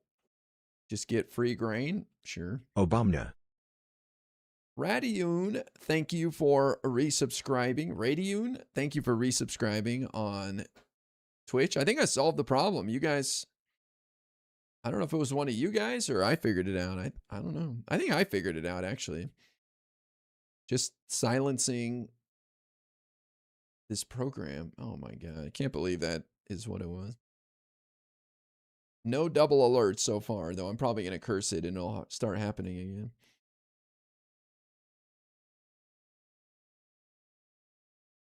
I hope all the LibTubers and content creators can come together to help defeat Brendan Herrera. Isn't that like an R+7 district? Brendan Herrera. Brandon Herrera. The A King. Oh, that's the YouTube idiot. Texas 23rd District. Okay. PVI rating, Texas, new 23rd. R+7. Man, I'm fucking genius, man. Holy shit. So we can win an R+7, especially with the bad candidate for the Republicans. Absolutely. All right. I want to start off by saying you're talking to a man of means. All right. I have no financial problems. I have no issues. Wow. High quality male here. Just retired. I had a staff of over 40 people. And I want to tell you something. I paid people $150,000 a year. I paid people $175,000 a year. They had 2 children, lived in Throgs Neck, New York. They couldn't even survive. You can't survive. I closed the business. I went on Cobra, okay? My Cobra was $2,300 a month. I got a letter. Pause for dramatic effect. That it jumped to $3,400 a month. I mean, this is absolutely insane. I have... Dude, that's... Where's he at? New York? Florida. I'm pressing X to doubt on that. Maybe if he was in like New Jersey or New York and he had a family of 4 and he was morbidly obese smoker who makes $400,000 a year. Kids that do well, they make 6 figures in New York City, still have to help them. So when I see what's going on out there, my heart breaks. I do not know how people are making it these days, Democrats or Republicans. My heart really, really breaks. So when you see people voting for Democratic Socialists, in the absence of anybody doing anything for anybody, people will grasp for straws to survive. This is what's going on out here. Trust me, I'm not a democratic socialist. I'm a capitalist. But people just don't know what to do anymore. So, they can't afford health care. They can't afford their food. Neil, let's. Yeah, I mean, I agree with this guy. I think this is the appeal of democratic socialism. It's not the socialism part. There's an energetic, angry person who's saying, we don't have to live like this. And the Democrats are failing to do anything about Trump, even though there's nothing they can do. These people aren't telling their potential voters that. They're just, we can do better. Well, yeah, I don't think it's going to work out, but I respect the hustle, and I think the Democrats need to tap into that. There's no reason you can't be an insider and talk about how outraged you are more and how you want to make people's lives better in a way they can relate to. I think this is a short-lived moment, though. I've talked about this a lot, that I think once the midterms are over and the Democrats take over and actually start investigating and doing stuff, and there's a new face to the Democratic Party and not just the stink of Kamala's failed campaign, and people see Democrats in action, then I think they feel a little better. Even though it's not going to make their lives much better, sadly. Elections have consequences, man. Let's talk about healthcare, because you said you were on COBRA. Are you still on COBRA? Are you just paying that premium every month? Isn't this why the DSA is more sinister than it lets on? Yes, but I personally believe the DSA is not going to grow. I don't think it's more powerful than people like. I think it's way less powerful than people realize. That's my point. I really think that this is not some giant growing movement that is going to take over the Democratic Party and push us towards socialism. 99% of the people voting for these DSA candidates want nothing to do with socialism. They think socialism is when health insurance is affordable. They think socialism is when they can buy a house before the age of 40. Not workers owning the means of production. Like, they're not ready to abandon capitalism or get rid of borders or abolish prisons or whatever kooky things DSA National is pitching. Thoughts on Nietzsche? Is that the challenger to Karen Bass? I don't have an issue with her. I mean, I don't even know much about her, but I don't have any opinion on that. Whoever wins, whatever, man. Yes. Yes. I do think it's funny how Los Angeles DSA is like considered horrific to the DSA people. They think LA DSA is terrible because they supported some city council members that turned out to be not the DSA friendliest people or something. I don't even know the drama. Okay, I have to pay $3,400 a month because when you are on COBRA, okay, and my company was paying for myself and all my employees, by the way, I was that kind of person, all right? When you leave and go on COBRA, you have to keep the same plan. So you can't call up and lessen the plan. You have to keep on the same plan. I gave everybody the best plan, including myself, obviously. So Neil, since you brought up the Democratic Socialist, one of their items on their platform is Medicare for all. What do you think of that? Do you have an opinion? Yeah, you know, it's really a tough one because once again it gets back to where are we getting the money for all this? Okay, that's basically the problem. Do I believe people should be should let me put it another way. Should people have health care for all? Absolutely. Okay. Somehow, some way, because I know I mean, the healthcare system's broken, and I could see it in my own company and myself. But yes, people should have basic health care. Should it be Medicare for all? I don't know. I mean, when are we going to step back, do the numbers, look at things honestly, and say, what can we do, even if it's at a minimum? Even if it's at a minimum. But we can't even get that together. I mean, the government, I was in business for 47 years. You know what I'm going to say. If I ran my business like the government, I wouldn't be talking to you and saying I'm a man of means. Absolutely not. All right. So, All right. like Yep. your other call. This guy needs to drop that. Do not go around telling people you're a man of means. That is cringe. Sir, please. Neil, I'm going to move on to Joe in Dayton, Ohio, Republican. Go ahead, Joe. Good morning from a sunny Dayton, Ohio. Mimi, I'm up $740,000 as of the end of July. Wow. From where I was a year ago. For us, I retired at 55, and I'm 65. My wife is 67. Yeah, we're doing great. I mean, I've made a lot of great investments. But Mimi, in all fairness, I started investing when I was 14 years old. I had my own business at the age of 24, and I started buying rental properties at the age of 24. So, but we've done very well. Actually, you know, my parents, my entire family came over from Italy after World War II. They had nothing, but I am living the American dream. I mean, we're doing great.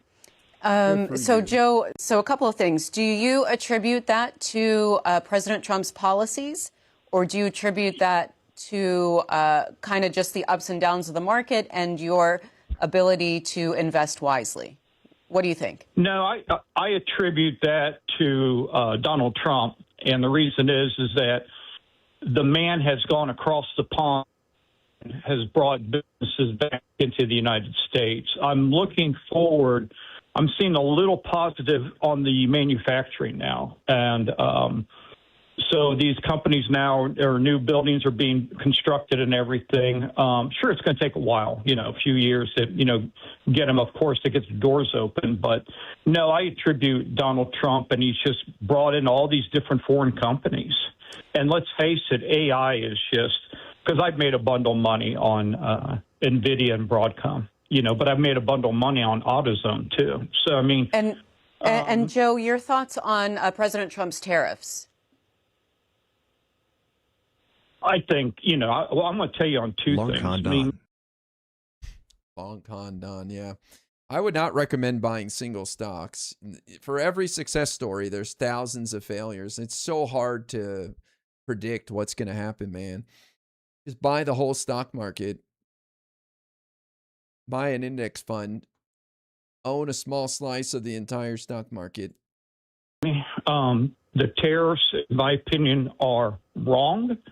I understand what he did, you know, trying to bring these countries to play ball, you know, instead of the United States paying for everything. And Mimi, you and I talked several months ago, and you asked me the question, you go, Joe, when do you think the war is going to end? Mimi, I'm going to tell you, I voted for Trump, you know, 3 times, and I don't see any end in it. Like I said, my parents were under Mussolini. And they know what war is all about. My grandparents are all gone now. But I know that, you know, I learned history through my parents. Mimi, I don't see an end to this thing. I really don't. Long Don. You know.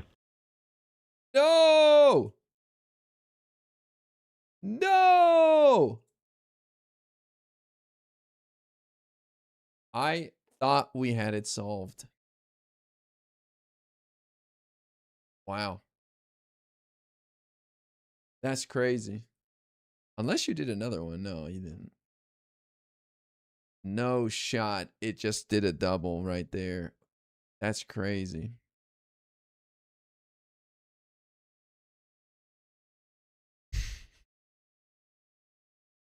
Oh my God.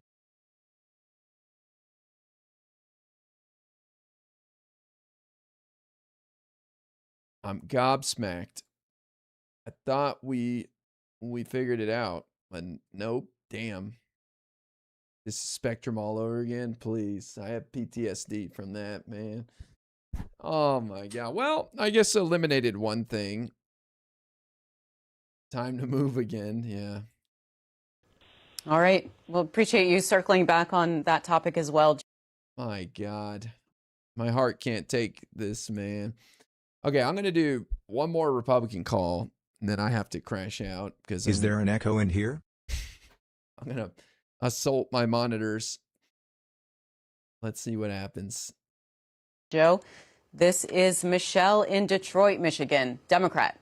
Hi, Michelle. Hello, Mimi. What do you think? Can you hear me? Yes. Are you better or worse off financially? Of course I'm worse off. I'm so worse off now. And with this administration, his essential plan is to destroy American citizens because he's so bitter that we did not reelect him in 2020. So therefore, he's trying everything. Look what he has done to the black population as far as employment. But what he doesn't feel to realize is we've been so desensitized. Too much can't harm or hurt us anymore.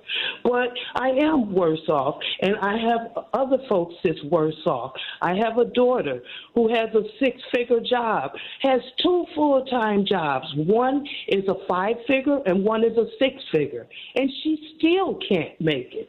She's still struggling to make ends meet. And they coming on talking about, well, young folks don't work or all of this. There's no jobs out here that's worth paying anything. You spend more on gas to get to work. What's the use? Michelle, what I want to ask you, since you talked about African Americans and jobs. So what President Trump was saying when he was running for re-election for 2024, he said he was talking about his immigration policies. He's going to do mass deportations in order to protect black jobs, and that got a lot of pushback. But what do you think about that? Do you think that has opened up more opportunities for African Americans? No. And Mimi, what do you think? Wow. What do you think, Mimi? You want to know what I think about it? Yeah. It's racist. It's racist. And as far as women, he has destroyed the women's jobs. He just don't want women to have or do anything but stay at home and make babies, basically. He is doing it with all his might. He wants us to go back in time. He does not respect black folks. He don't like anyone but his own kind. Look what he does to any program for us. Education. It's pitiful how they have decimated our education system because they don't want anyone to learn and know anything. And you could basically look at, they took civics away from school. How are kids going to even know, the generalization of the government? Civics is needed. Not only that, they have, like I said, they have decimated our education system. And like another caller said, every time a Republican gets in office, they cannot keep us on a budget or anything. Democrats, they go in, they sacrifice, even though they're a little just too soft, and that's why it's being this, what you guys want to call socialists or whatever. But it's people just want a change. They're tired of the rich just doing us so wrong. And if it wasn't for us... Sorry, Michelle, since you mentioned the socialists, are you happy with your candidate for Senate, Abdul El-Sayed? Oh, yes. I'm sorry, Haley, but you had to go because you only came around when it was time to be elected. All right, Michelle. And we are asking the question, are you better or worse off financially than you were in 2024? If you'd like to weigh in on that, the numbers are on your screen. Republicans can call us on 202 recess earlier this month. On the sorry state job last week. I wonder if you agree with that. Do you disagree with that? How are you doing personally on the financial side? Here's Barbara in Michigan, independent line. Good morning, Barbara. Good morning. I just want to say I'm black. I'm retired. I was a former state social worker in Michigan in 3 different Michigan counties, including Detroit. Most of these people have no idea what they're talking about. Wow. BRB. Bottom line is our economy was in horrible shape under Biden. Biden was one of the most racist, evil, anti-black people in the history of the country since Woodrow Wilson. He hated black people, and the media did not report it. And talk about the economy. Well, you ought to be in Michigan because the illegal immigrants in Michigan are doing very, very well. They've got houses in upper income neighborhoods like Bloomfield Hills and Grosse Pointe, purchased by Michigan taxpayers, and it doesn't get reported. They've got cars. You can go to Costco. You can go to Sam's Club. They have all new cars leased by Michigan taxpayers.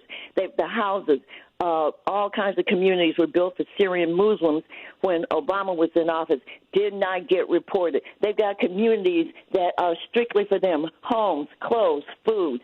And Barbara, cars. you said you were a social worker for the state? Social worker in the state of Michigan. I work with abused. So kids. tell us. I work with older Yep. people. So tell us. Yeah, sorry. So tell us about what you were doing. Who are the people that you were helping? Tell us about what your job was before you retired. In Detroit, I work with the poorest of the poor. I work with people on welfare. I used to, in my first job, I started out in the city of Detroit at intake, taking in applications from people for people who needed help. And we had different policies coming out of the State Department. A lot of this stuff is out of the State Department. And people, I'm not for or against Donald Trump. I'm for people who have policies that work. And people think that the socialists are going to do them well. Well, I grew up next to Dearborn. We are in bad shape if the socialists. No. How did that happen? It didn't repeat the other one. Oh my God. So it doesn't play your first echo test and it plays the second one. How am I going to fix this? How? This is insane. Absolute insanity, man. I don't even know where to begin. Fuck my life, man. I guess it's a good problem to have. God forbid. This lady's nuts. Source, trust me, bro. Right? Like, undocumented immigrants are living in upscale neighborhoods and driving leased cars, all paid for by the taxpayers. Come on. That's crazy.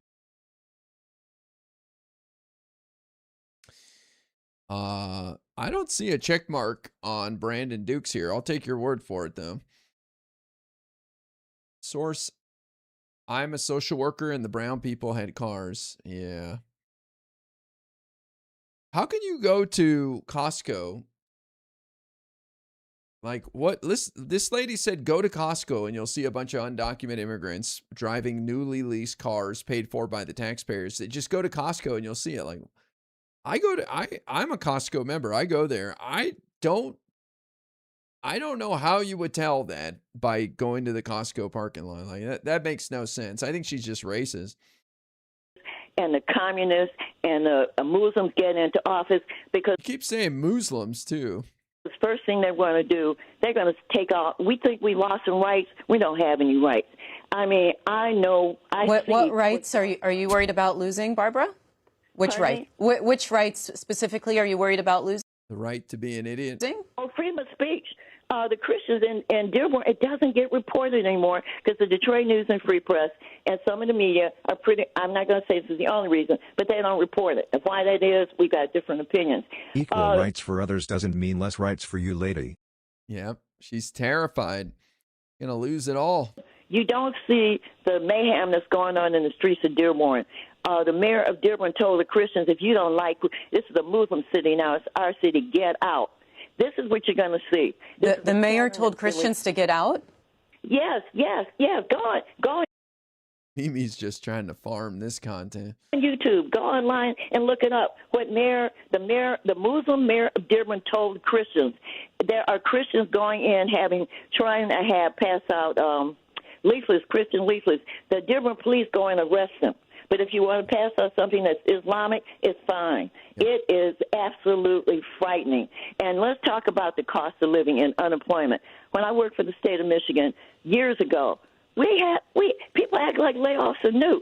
We had layoffs. I got laid off when I was working for the state, and I got back. I went to a different department and got employed again. Mm-hmm. But I'm telling you, the people, these immigrants that are here, the money, just like in Chicago, billions are being spent for them. It was done It started under the Obama, well, actually not so much Obama, because Obama deported millions of illegals. People don't remember that.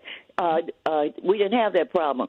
But since This lady could talk all day, man. You just put the phone down and she would go for hours. Biden got in, the prices have skyrocketed. Eggs here were $12.99 a box.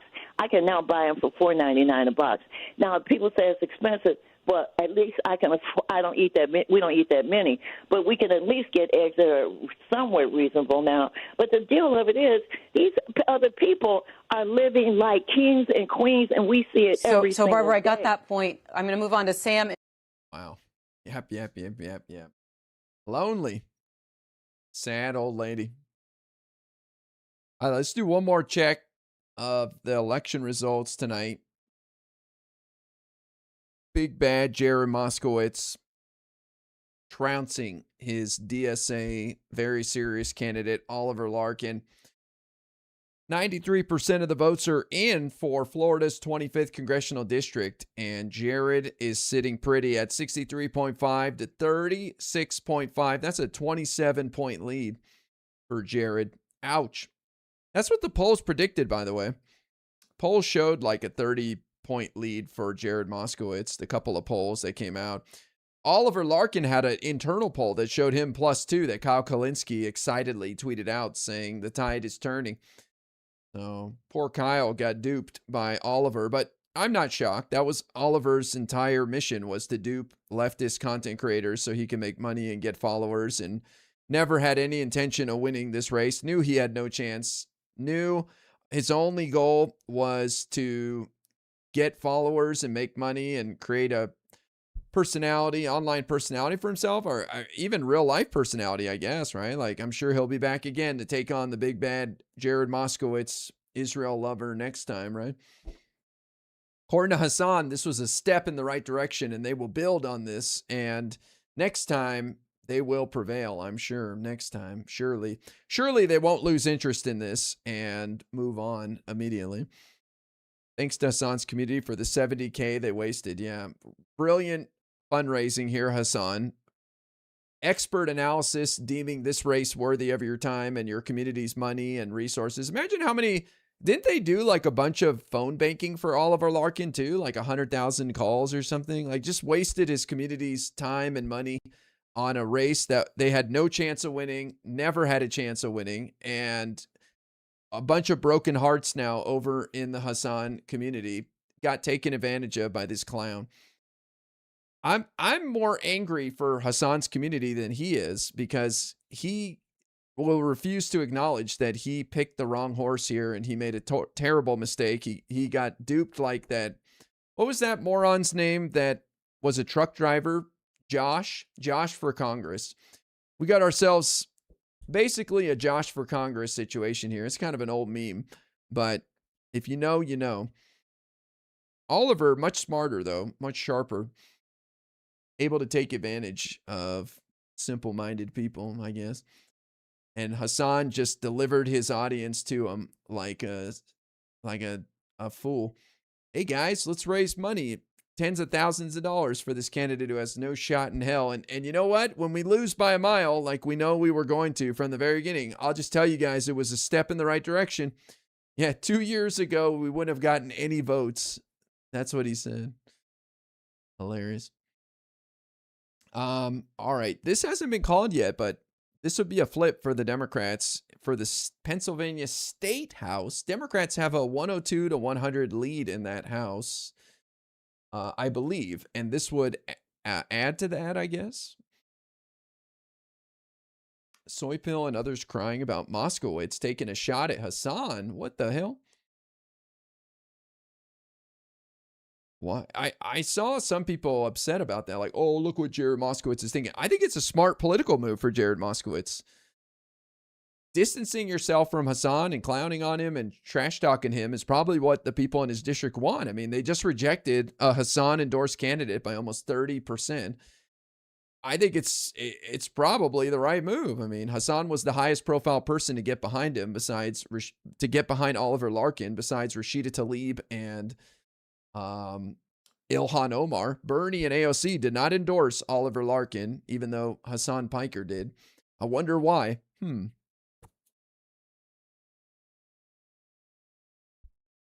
Zoe and Ryan Getty are bitching. Damn. Guess we'll have something to talk about on next week's Live and Learn. Let's go around the horn here. Byron Donalds winning the Republican nomination for governor in Florida. James Fishback, the racist, bigot, lunatic, grifter, got 10.5% of the vote. 177,000 people said, I like that. I want to see more of that. That's interesting. David Jolly winning the Democratic Party's nomination. The thing I'm concerned about is the turnout. 1.2 million for Democrats versus 1.7 million for the Republicans. That's unfortunate. This is the big upset of the night, though. Angie Nixon, with greater than 95% of the votes in, 12% ahead of Alex Vindman. Alex Vindman was just cruising. He was chilling for the last year, just the presumptive nominee, and completely imploded tonight, destroyed by somebody nobody was talking about. This was not considered competitive at all. Nobody knew anything about Angie Nixon. And just to back that up, she was not endorsed by Bernie or AOC, and this is a Senate race. Angie Nixon winning the Democratic Party's nomination for Senate by 12%. And she's like a new DSA member, I guess. She joined during the campaign. I don't know when. But wow, what a turn of events right here. I mean, you got to give it up to her for pulling it off. So I always thought Florida was a long shot, even with Alex Vindman, and this definitely doesn't help. So I just don't think a DSA candidate is going to win statewide in Florida right now. Maybe a couple election cycles if things work out for them, which I don't think it will. But, you know, if this energy were to maintain for a couple election cycles and things were to continue to progress to the left, then I could see a DSA candidate winning a statewide race. Probably not in a red state, maybe swing state, but I just think this is asking too much for a DSA candidate right now, but we'll see what happens. We'll see. She seems to be focusing on the more progressive ideas like Medicare for all and affordability. And another shocker here is Trump endorsed Republican incumbent Corey Mills. Some of you guys may have heard of him. He's been in the news quite a few times, most recently for beating his girlfriend, even though he's married. In D.C., he has like some fancy apartment, and the cops came when she called them and she was in the lobby with like bruises, and then she changed her story to say he didn't beat her, even though she told them he did originally. He's also corrupt, but he got beat by, I don't know who the hell this guy is, Ryan Elijah. But he is a scandal-plagued congressman, as the New York Times summary says, and he's done. He got beat tonight by 13 points, over 13 points. He has a girlfriend and a wife. Yeah, I don't know if that was known to his wife before then, but she knows now. So Trump endorsed Republican incumbent, pretty well-known Corey Mills, Florida congressman, losing his primary tonight. Pretty shocking. Let's keep going here. Okay. There was another Trump-endorsed candidate that lost tonight as well. See if I can bring that up.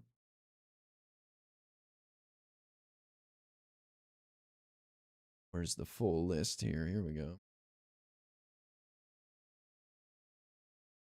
Is it this one? No. Oh, yes, it is. My bad. So, this was to replace, is this the one to replace Byron Donalds? Yeah, Byron Donalds, who got the Republican nomination for governor. This was the the primary to replace him in the House. And the Trump-endorsed candidate, Catalina Loff, I don't know if that's how you say her name, but Catalina Loff lost. She came in second place, only getting 22% of the vote. So the Trump-endorsed Republican got 1 out of 5 votes. So 4 out of 5 Republican voters chose someone other than the Trump-endorsed Republican in this congressional primary. That is shocking. That is unfortunate for Donald Trump. I don't know if there's anything else really there in Florida. Oh, Debbie Wasserman Schultz won as well. There was question of would she win in this predominantly black district? There was some criticism that this is a majority minority district and she's running as a white woman. But she beat her opponents back, 45.3% of the vote. This guy, Elijah Manley, was like her closest challenger. I don't even know who this Dale person is, but everyone was talking about Elijah Manley. I think he had some interviews on mainstream media as well, only getting 14% of the vote.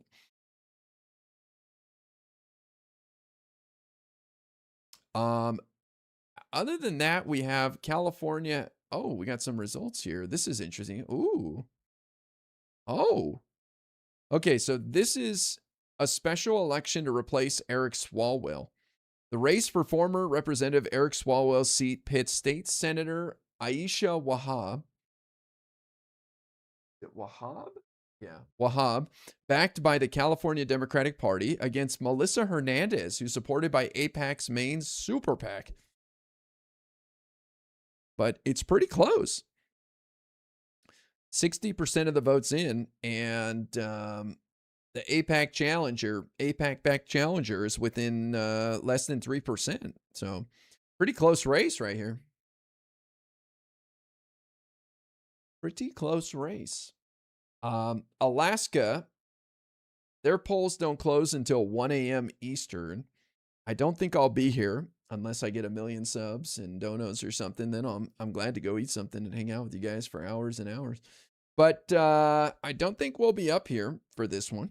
And I'm not sure it'll be that exciting anyways. Alaska has an open primary where everybody runs together in the primary and the top 4 advance to the general. And then they use ranked choice voting in November for people to decide who wins. Kind of interesting. So all the Democrats, Republicans, Libertarians, everybody's in it together here. All these candidates. Mary Patola's our horse. She held the statewide House seat not that long ago. First Democrat to have it in like 50 years. I believe she only served 1 term, and then she got ousted in the Kamala wave in 24. And she's looking for the Senate seat now against Dan Sullivan, the Republican incumbent. So, but what I'm curious about is what percentage of the votes is she going to get? What's the number of votes she gets to see what the energy's like in Alaska?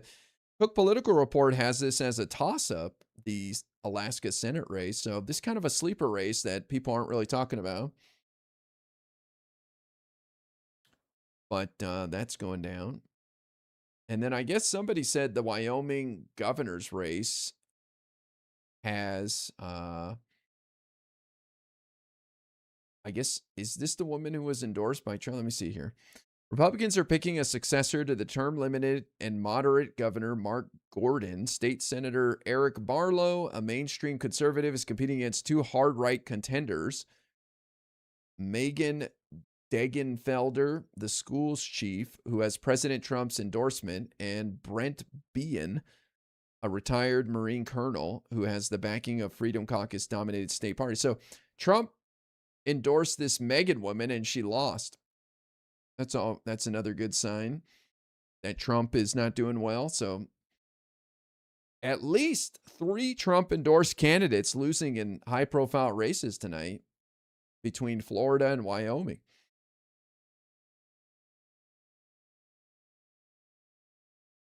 Everyone is so mad about Moskowitz tweeted about Hassan. I think it shows how smart Moskowitz is, that he knows how to play the game. I think it's going to go over well in his district too, which he's running in an R+3 district. So I don't see how it hurts him in any way. That tweet is legendary. Hell yeah. I'm Republican and I still like this post. How many views? Look, it was only at 1941 views when I clicked like on it. I'm willing to bet it's got a lot more views now.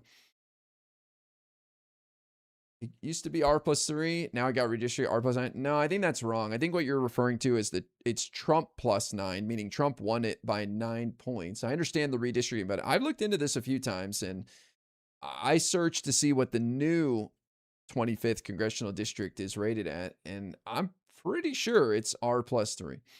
But it is referred to sometimes as Trump +9, meaning Trump beat Kamala by 9 in that area, which I don't like. I don't think that should be a thing people refer to when you have the PVI rating. Like, I don't know. It just seems a little weird. Are you going to be on for the next half hour? Probably not. Why? Why should I stay on for another half hour? It's already been 5, almost 6 hours of a stream. That's very long for me. I'm delicate. I usually do like 3-4 hours.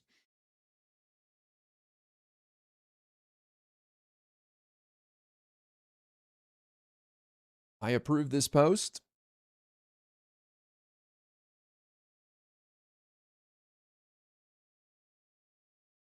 It's Trump +9, but also voted Biden in 2020 by +5. Yeah, I saw that too. Yeah. I'm doing shit and don't want to switch over.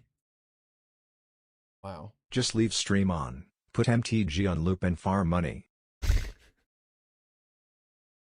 It did not echo your other one, Yeller. Let's see if it does this one. Like Nixon doesn't know what being DSA means. I come on. I think that's being a bit much. Of course she knows what it means. I think she's just, she thought, I don't have a chance. Let me join DSA and see if I can get their help and their excitement behind me, right? Like, why not? So I'm sure it was a decision based on opportunity, not conviction. Turn out for what? Oh my. Yeller with the 10 gifted subs. Wow. Hell yeah. Well, we'll do unban requests, I guess. We'll stay around a little longer. We hit the coveted 100. Literally, she said at one time in one interview in response to what she thinks about being endorsed by DSA. She said, I don't know what being DSA means. And she wasn't being like facetious, like, oh, I don't know what it means to be DSA. Like, it could mean anything, but it means what it means to you. Like, I could see her saying something like that.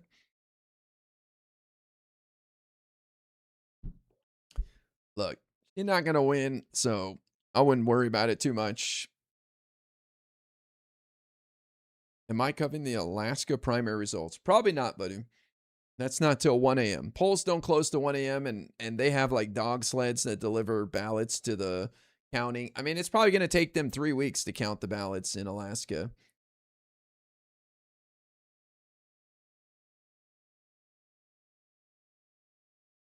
Let me see if we have any unban requests since we hit 100 now, thanks to Yeller.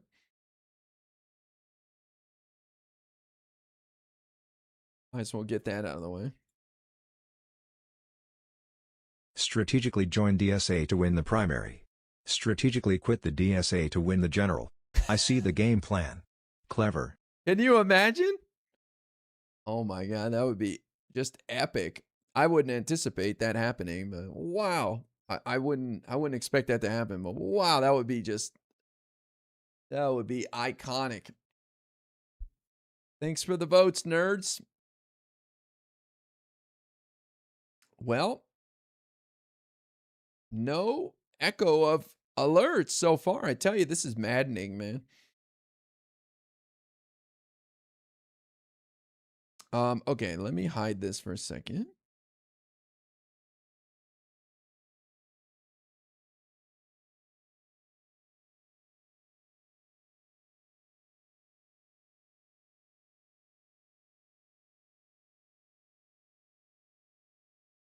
All right. Well, we actually have 3 unbanned requests. 3 of them. Let me set this up and then we'll weigh in. I'll let you guys weigh in on these guys. Their fate is in your hands.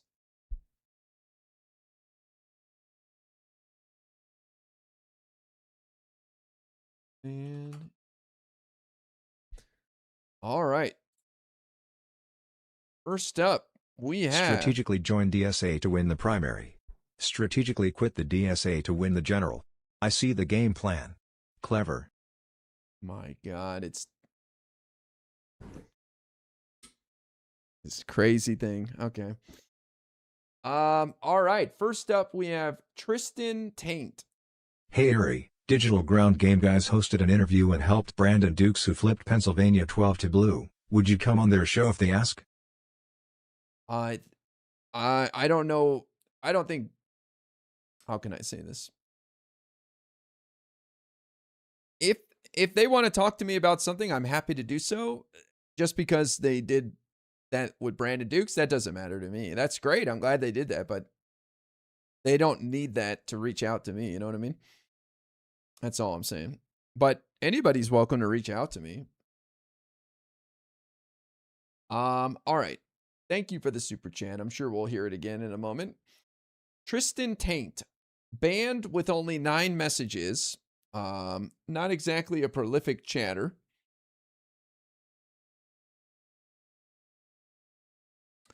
On the day of the offense, which, let's see, were they banned by me? Yep, banned by me on July 29th. They said, read Fauci grilled, but thought you read Tate buggered? What? Read Fauci grilled, but thought you read Tate buggered. Peace treaty? Question mark. Hell no. Nuke them all. Oh, okay. Well, then there you go. That's what'll get you banned. Schizophrenia, maybe. Nuke them all. That's what got you banned there, champ. Not sure. Then the unbanned request said, not sure which one of these resulted in a ban. Well, I'll tell you, saying nuke everybody of any group is going to get you banned on my Twitch channel. Not sure which one of these resulted in a ban. I was being sarcastic and sardonic with the nuke comment. My name should show I am not a fan of the Tate crimes. Bondi was fired. If I offended someone by stating things I think the channel supports, I'm unaware and of course apologize. Levity in the face of the insanity that grips the world seems more needed than ever these days. Maybe it was something else I said. I am not sure. Oh.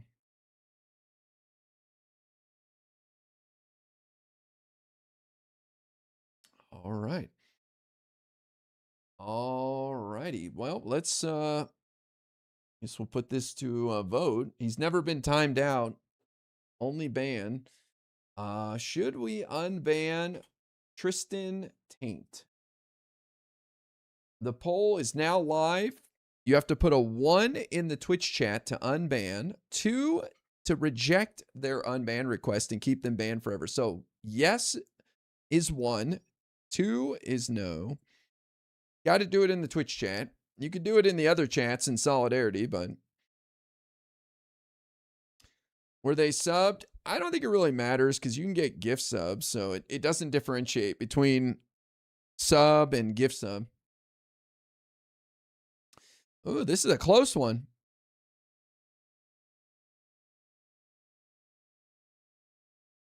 Points for vocab? Well, then he should lose points for grammar because he had atrocious grammar. 50-50.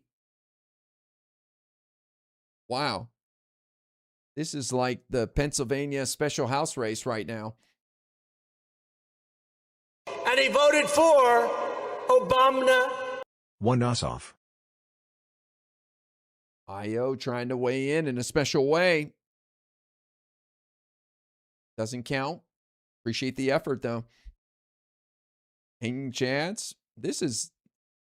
It's a dead tie, man. 2. IO with the tier 3 resub. Let's go. Hell yeah. 70 months too. My God. This guy, crazy.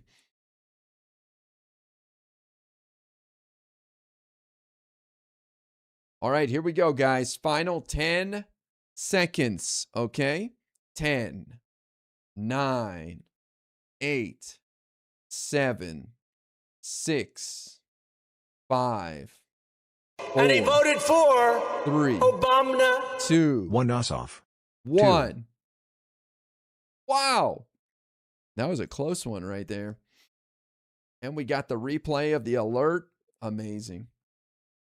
51.2% of you guys said yes. Unban the possible schizophrenic chatter.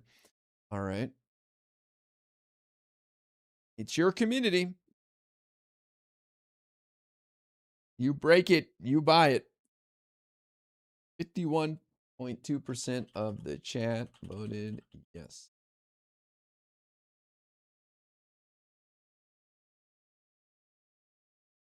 All right, next up, we have Attack the Block. 63 chat logs, 63 chat messages. Banned by Nelly. Wow, a rare Nelly ban. Never been timed out, only banned.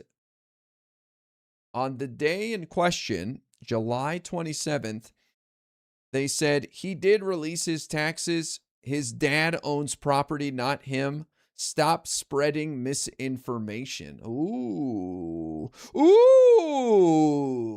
This is a El Sayed defender here. Upset about the criticism.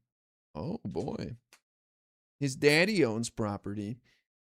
Quit spreading misinformation. Damn. The unban request says, what was the reason for the ban? Mod comment, Nelly said he spoke against our God, Emperor, Streamer, Lord. Good summary. Wow. Does he call AES a doctor? I don't know.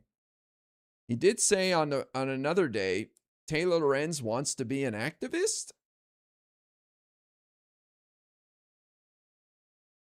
What is happening right now? Which Taylor are we talking about? Taylor Lorenz wants to be an activist? Question mark. I don't know. Let's put it to a vote. I don't really know. He seems confused why he got banned.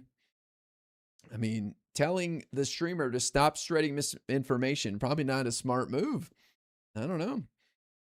I don't think that's going to go over very well, but let's see what you guys think. Should we unban Attack the Block?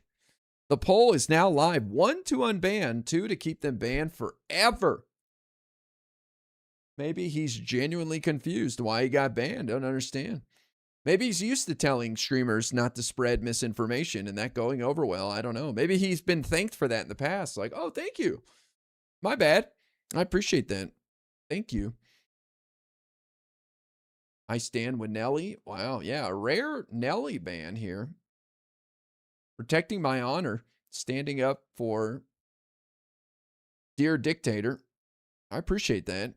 I'll take note of that.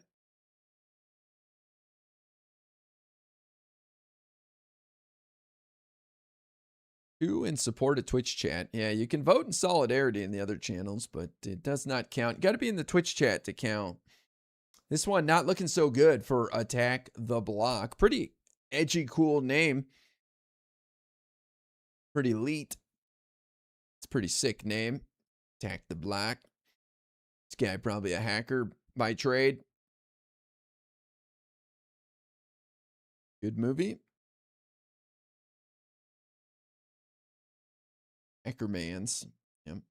All right, here we go. Final 5 seconds here because this one's not so close. All right, get your votes in. You can only vote once.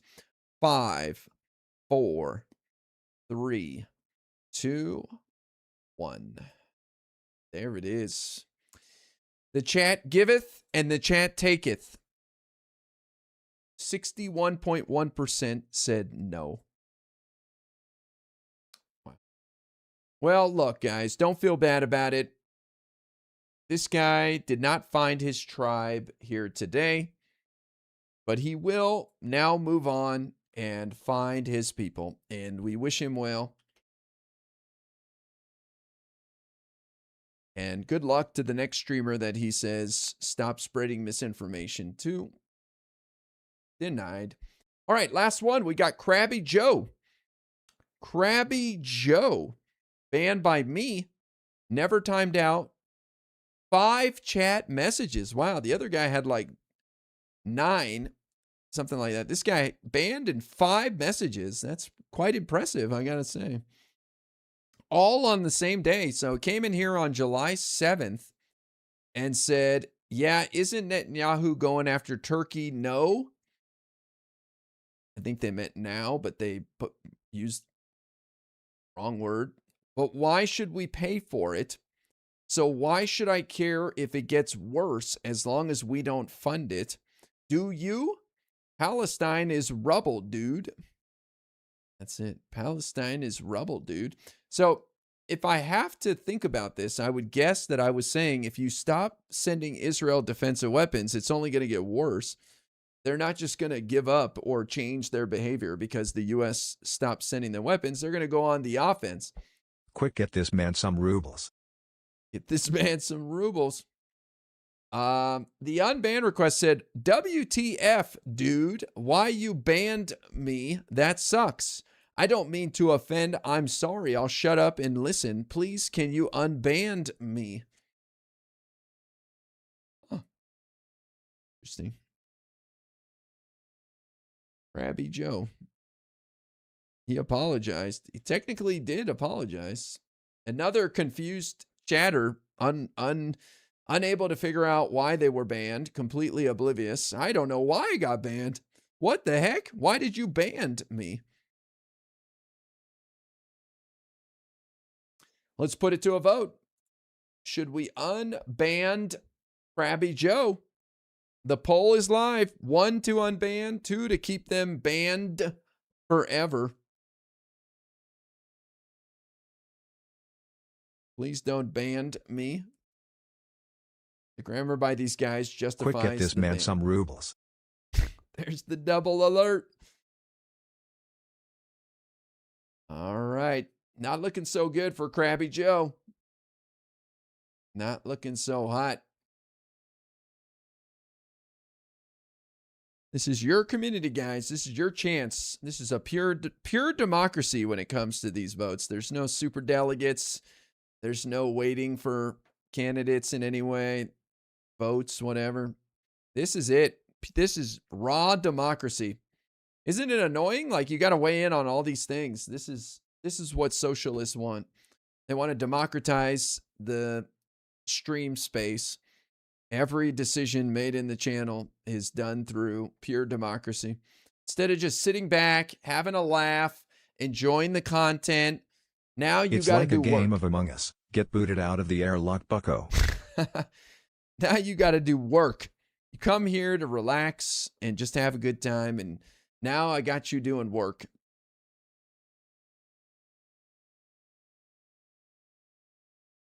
And he voted for Obama.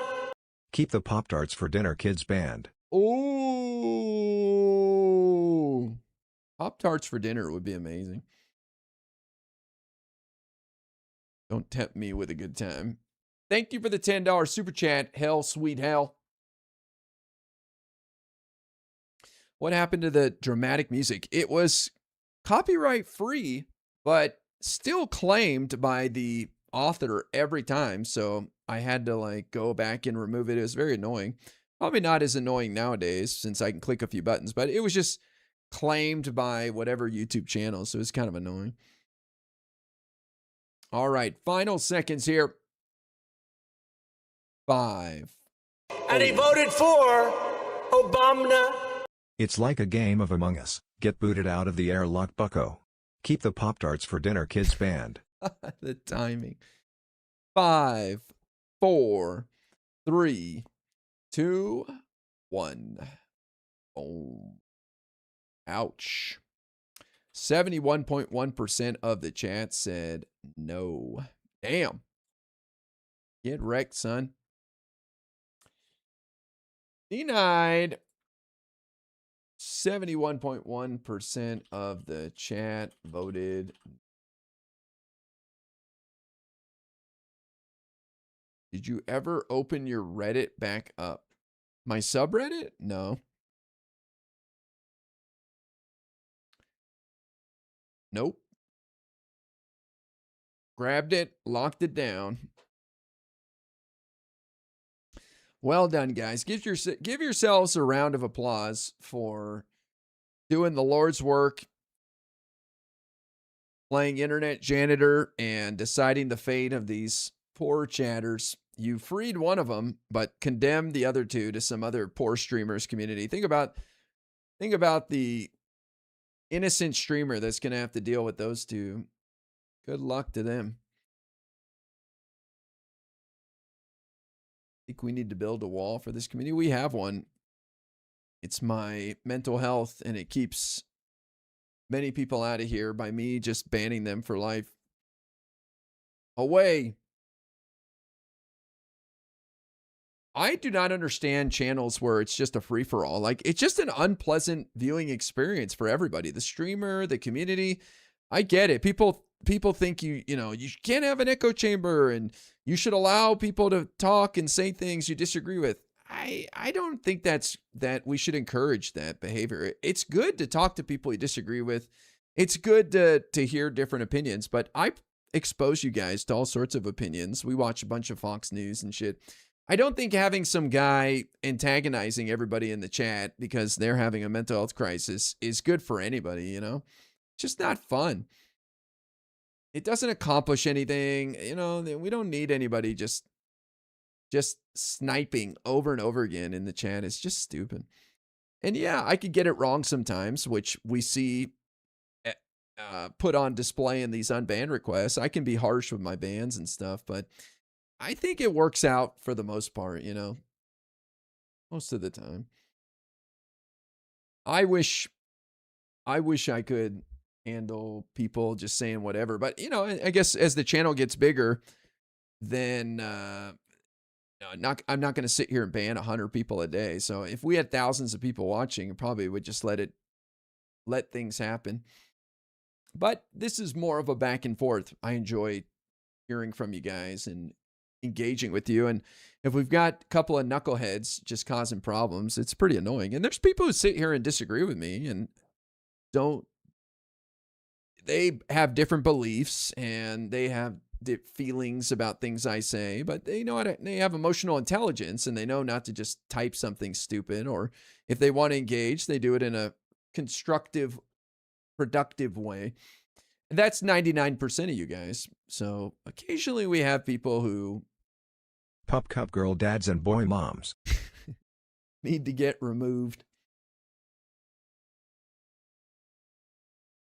A lot of political streamers seem to care about numbers rather than having an actual community. Yeah, I think that's not just political streamers. I think that's streamers in general, right? Like, it goes against everything to reduce your numbers by banning people, right? You really don't want to do that.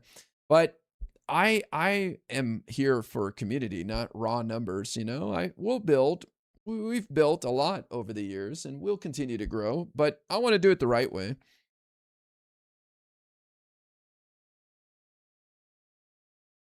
Most channels that aren't political don't tolerate negative and derailing comments. Yes, that's another great point. You just don't see shit like that in other channels. Like, you go hang out in gaming streams or whatever, you don't see some guy just being negative and nasty. Like, they'll get banned too. They'll be like backseat gaming to get that ass banned. So I don't know why people think it's acceptable in a political channel. Like, you have to hear my shitty opinion. You need to keep me around arguing everything you say. You need people who fight you on everything. It builds character and makes you stronger. No, it doesn't. It doesn't. It really doesn't. It just ruins the viewing experience for Pup Cup girl dads and boy moms. Hutch gets it every once in a while. I think Hutch has gotten better at just removing troublemakers. This is why I don't think people bother me so much, because I don't tolerate that shit, man. Let me turn my backlight. There we go. Look at this. let's bring it in here, guys. All right. Everybody take a step forward. Bring it in.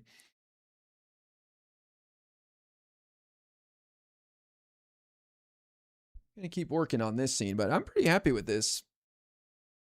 The lamp is a little bright. I may try to turn that down.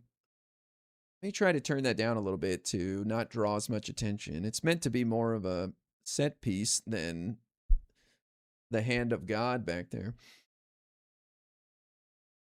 As a mod, I have to learn a lot of tolerance. I'm here for the information, not so much the drama. Good job. It's cool. Can we take bets on what you have in the cabinet?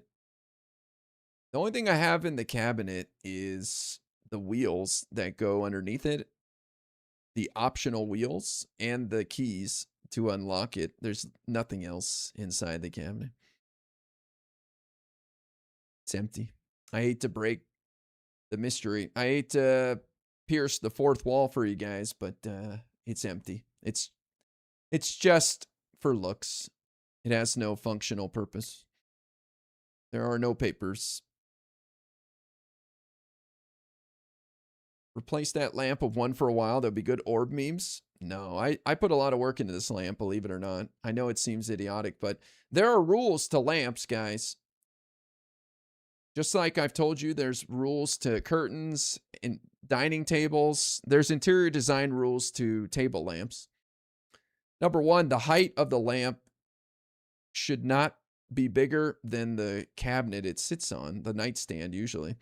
So it's like usually the lamp is the same height as the nightstand. In this case, it is a filing cabinet.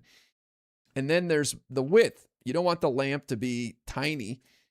And you also don't want the lamp to go wider than the cabinet and even going all the way to the ends because it'll look crowded or look too small. Interior design. Yeah, my dream.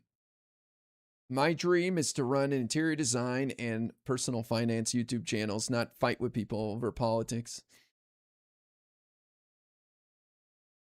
The other thing is the color. Because the filing cabinet is so unique in that it's this bright color, the goal was to get a simple lamp. And you'd be surprised at the designs out there. It's kind of hard to find a real simple one. But, and also the color, like black metal to kind of not take away from the cabinet. That's about it. That took me a while, though, to find the right size and style. These things take forever, man.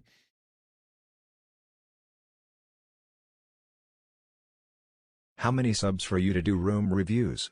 John Ussoff. That'd be fun. I don't know. Loner needs to fix his set. My God, it's bad. Most streamers don't really put much thought into this. I've been having fun with this. I don't know if this is my final result, but we'll see. Works for now. Did you know? Have you considered adding a ton of gross yellow fake gold molding everywhere? Now that's an idea. Sure. Erie Pie. What? Crow, thank you for the $5. I'm excited to hear all these alerts a second time in a moment.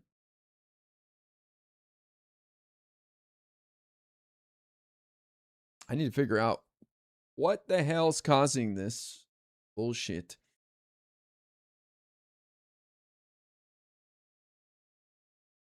We gonna do Makeover Mondays where you give tips on interior design?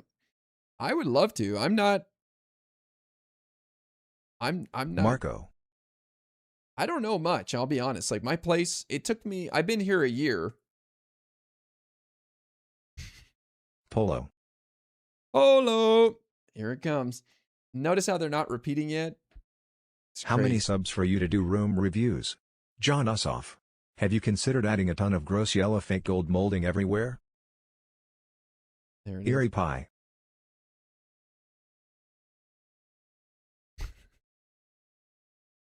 Marco.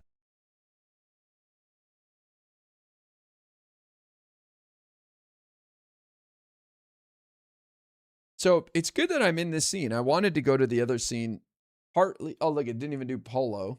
So it did Marco, but not Polo. I wanted to see if it was maybe something in that scene. Now, see, I'm in a different scene, so I don't know. One more thing eliminated. My point is, I don't know that much about interior design. I've been in this apartment for a year, and I still don't have table lamps for my nightstands. I don't have patio furniture. I'm still missing a few pieces of furniture, like very slowly filling things out. So I move slowly. I've been in my place for a decade. That was me in my last place. It's already been a year, yep. Well, next month, end of next month. Woo.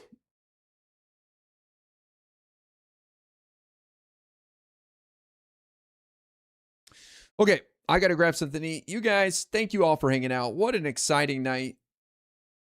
That Nixon win in the Senate primary was unexpected, but great to see some Trump endorsed candidates take an L. Awesome to see Jared Moskowitz annihilate his opponent, who I called out last night as being a total fraud and not a serious candidate. Called it. Another W on the board. Will I get credit for it? Maybe. Maybe. People will say I'm wrong about this. They'll continue to say I'm wrong about Kamala, which is funny. So normally when I'm wrong about a prediction in politics, I have a lot of good company with me. So saying I got Kamala's election wrong doesn't mean anything to me because everybody got it wrong, right? Like, imagine if I was out there saying Kamala's going to lose, guys. Kamala's going to lose. Number one, goes against what I believe. It just wouldn't have made sense. But everybody was saying Kamala's going to win, and it was the evidence was there to back it up. But is what it is. Damn, that comment at the bottom. Yeah, that's a hard one. That's a tough one. Okay, so I'll be on tomorrow. We'll take a look at what happened. I can't wait to read articles and watch videos tomorrow about what the hell happened in that Senate primary for senator in Florida. That's crazy. But thank you guys for all the subs and the gift subs and the bits. Yeller, thank you for the 1 million subs and memberships. Appreciate you, bro. Thank you guys for giving a damn about our democracy and watching these primaries in states most of you probably don't live in or impact your life directly, but kudos to you guys for giving a damn. And thank you guys on Kick for hanging out. Appreciate that. Make sure you're following. Make sure you're subbed on YouTube if not already. Again, thanks everybody for hanging out. I appreciate it. And I'll see you guys tomorrow. Have a wonderful night, everybody. See you soon.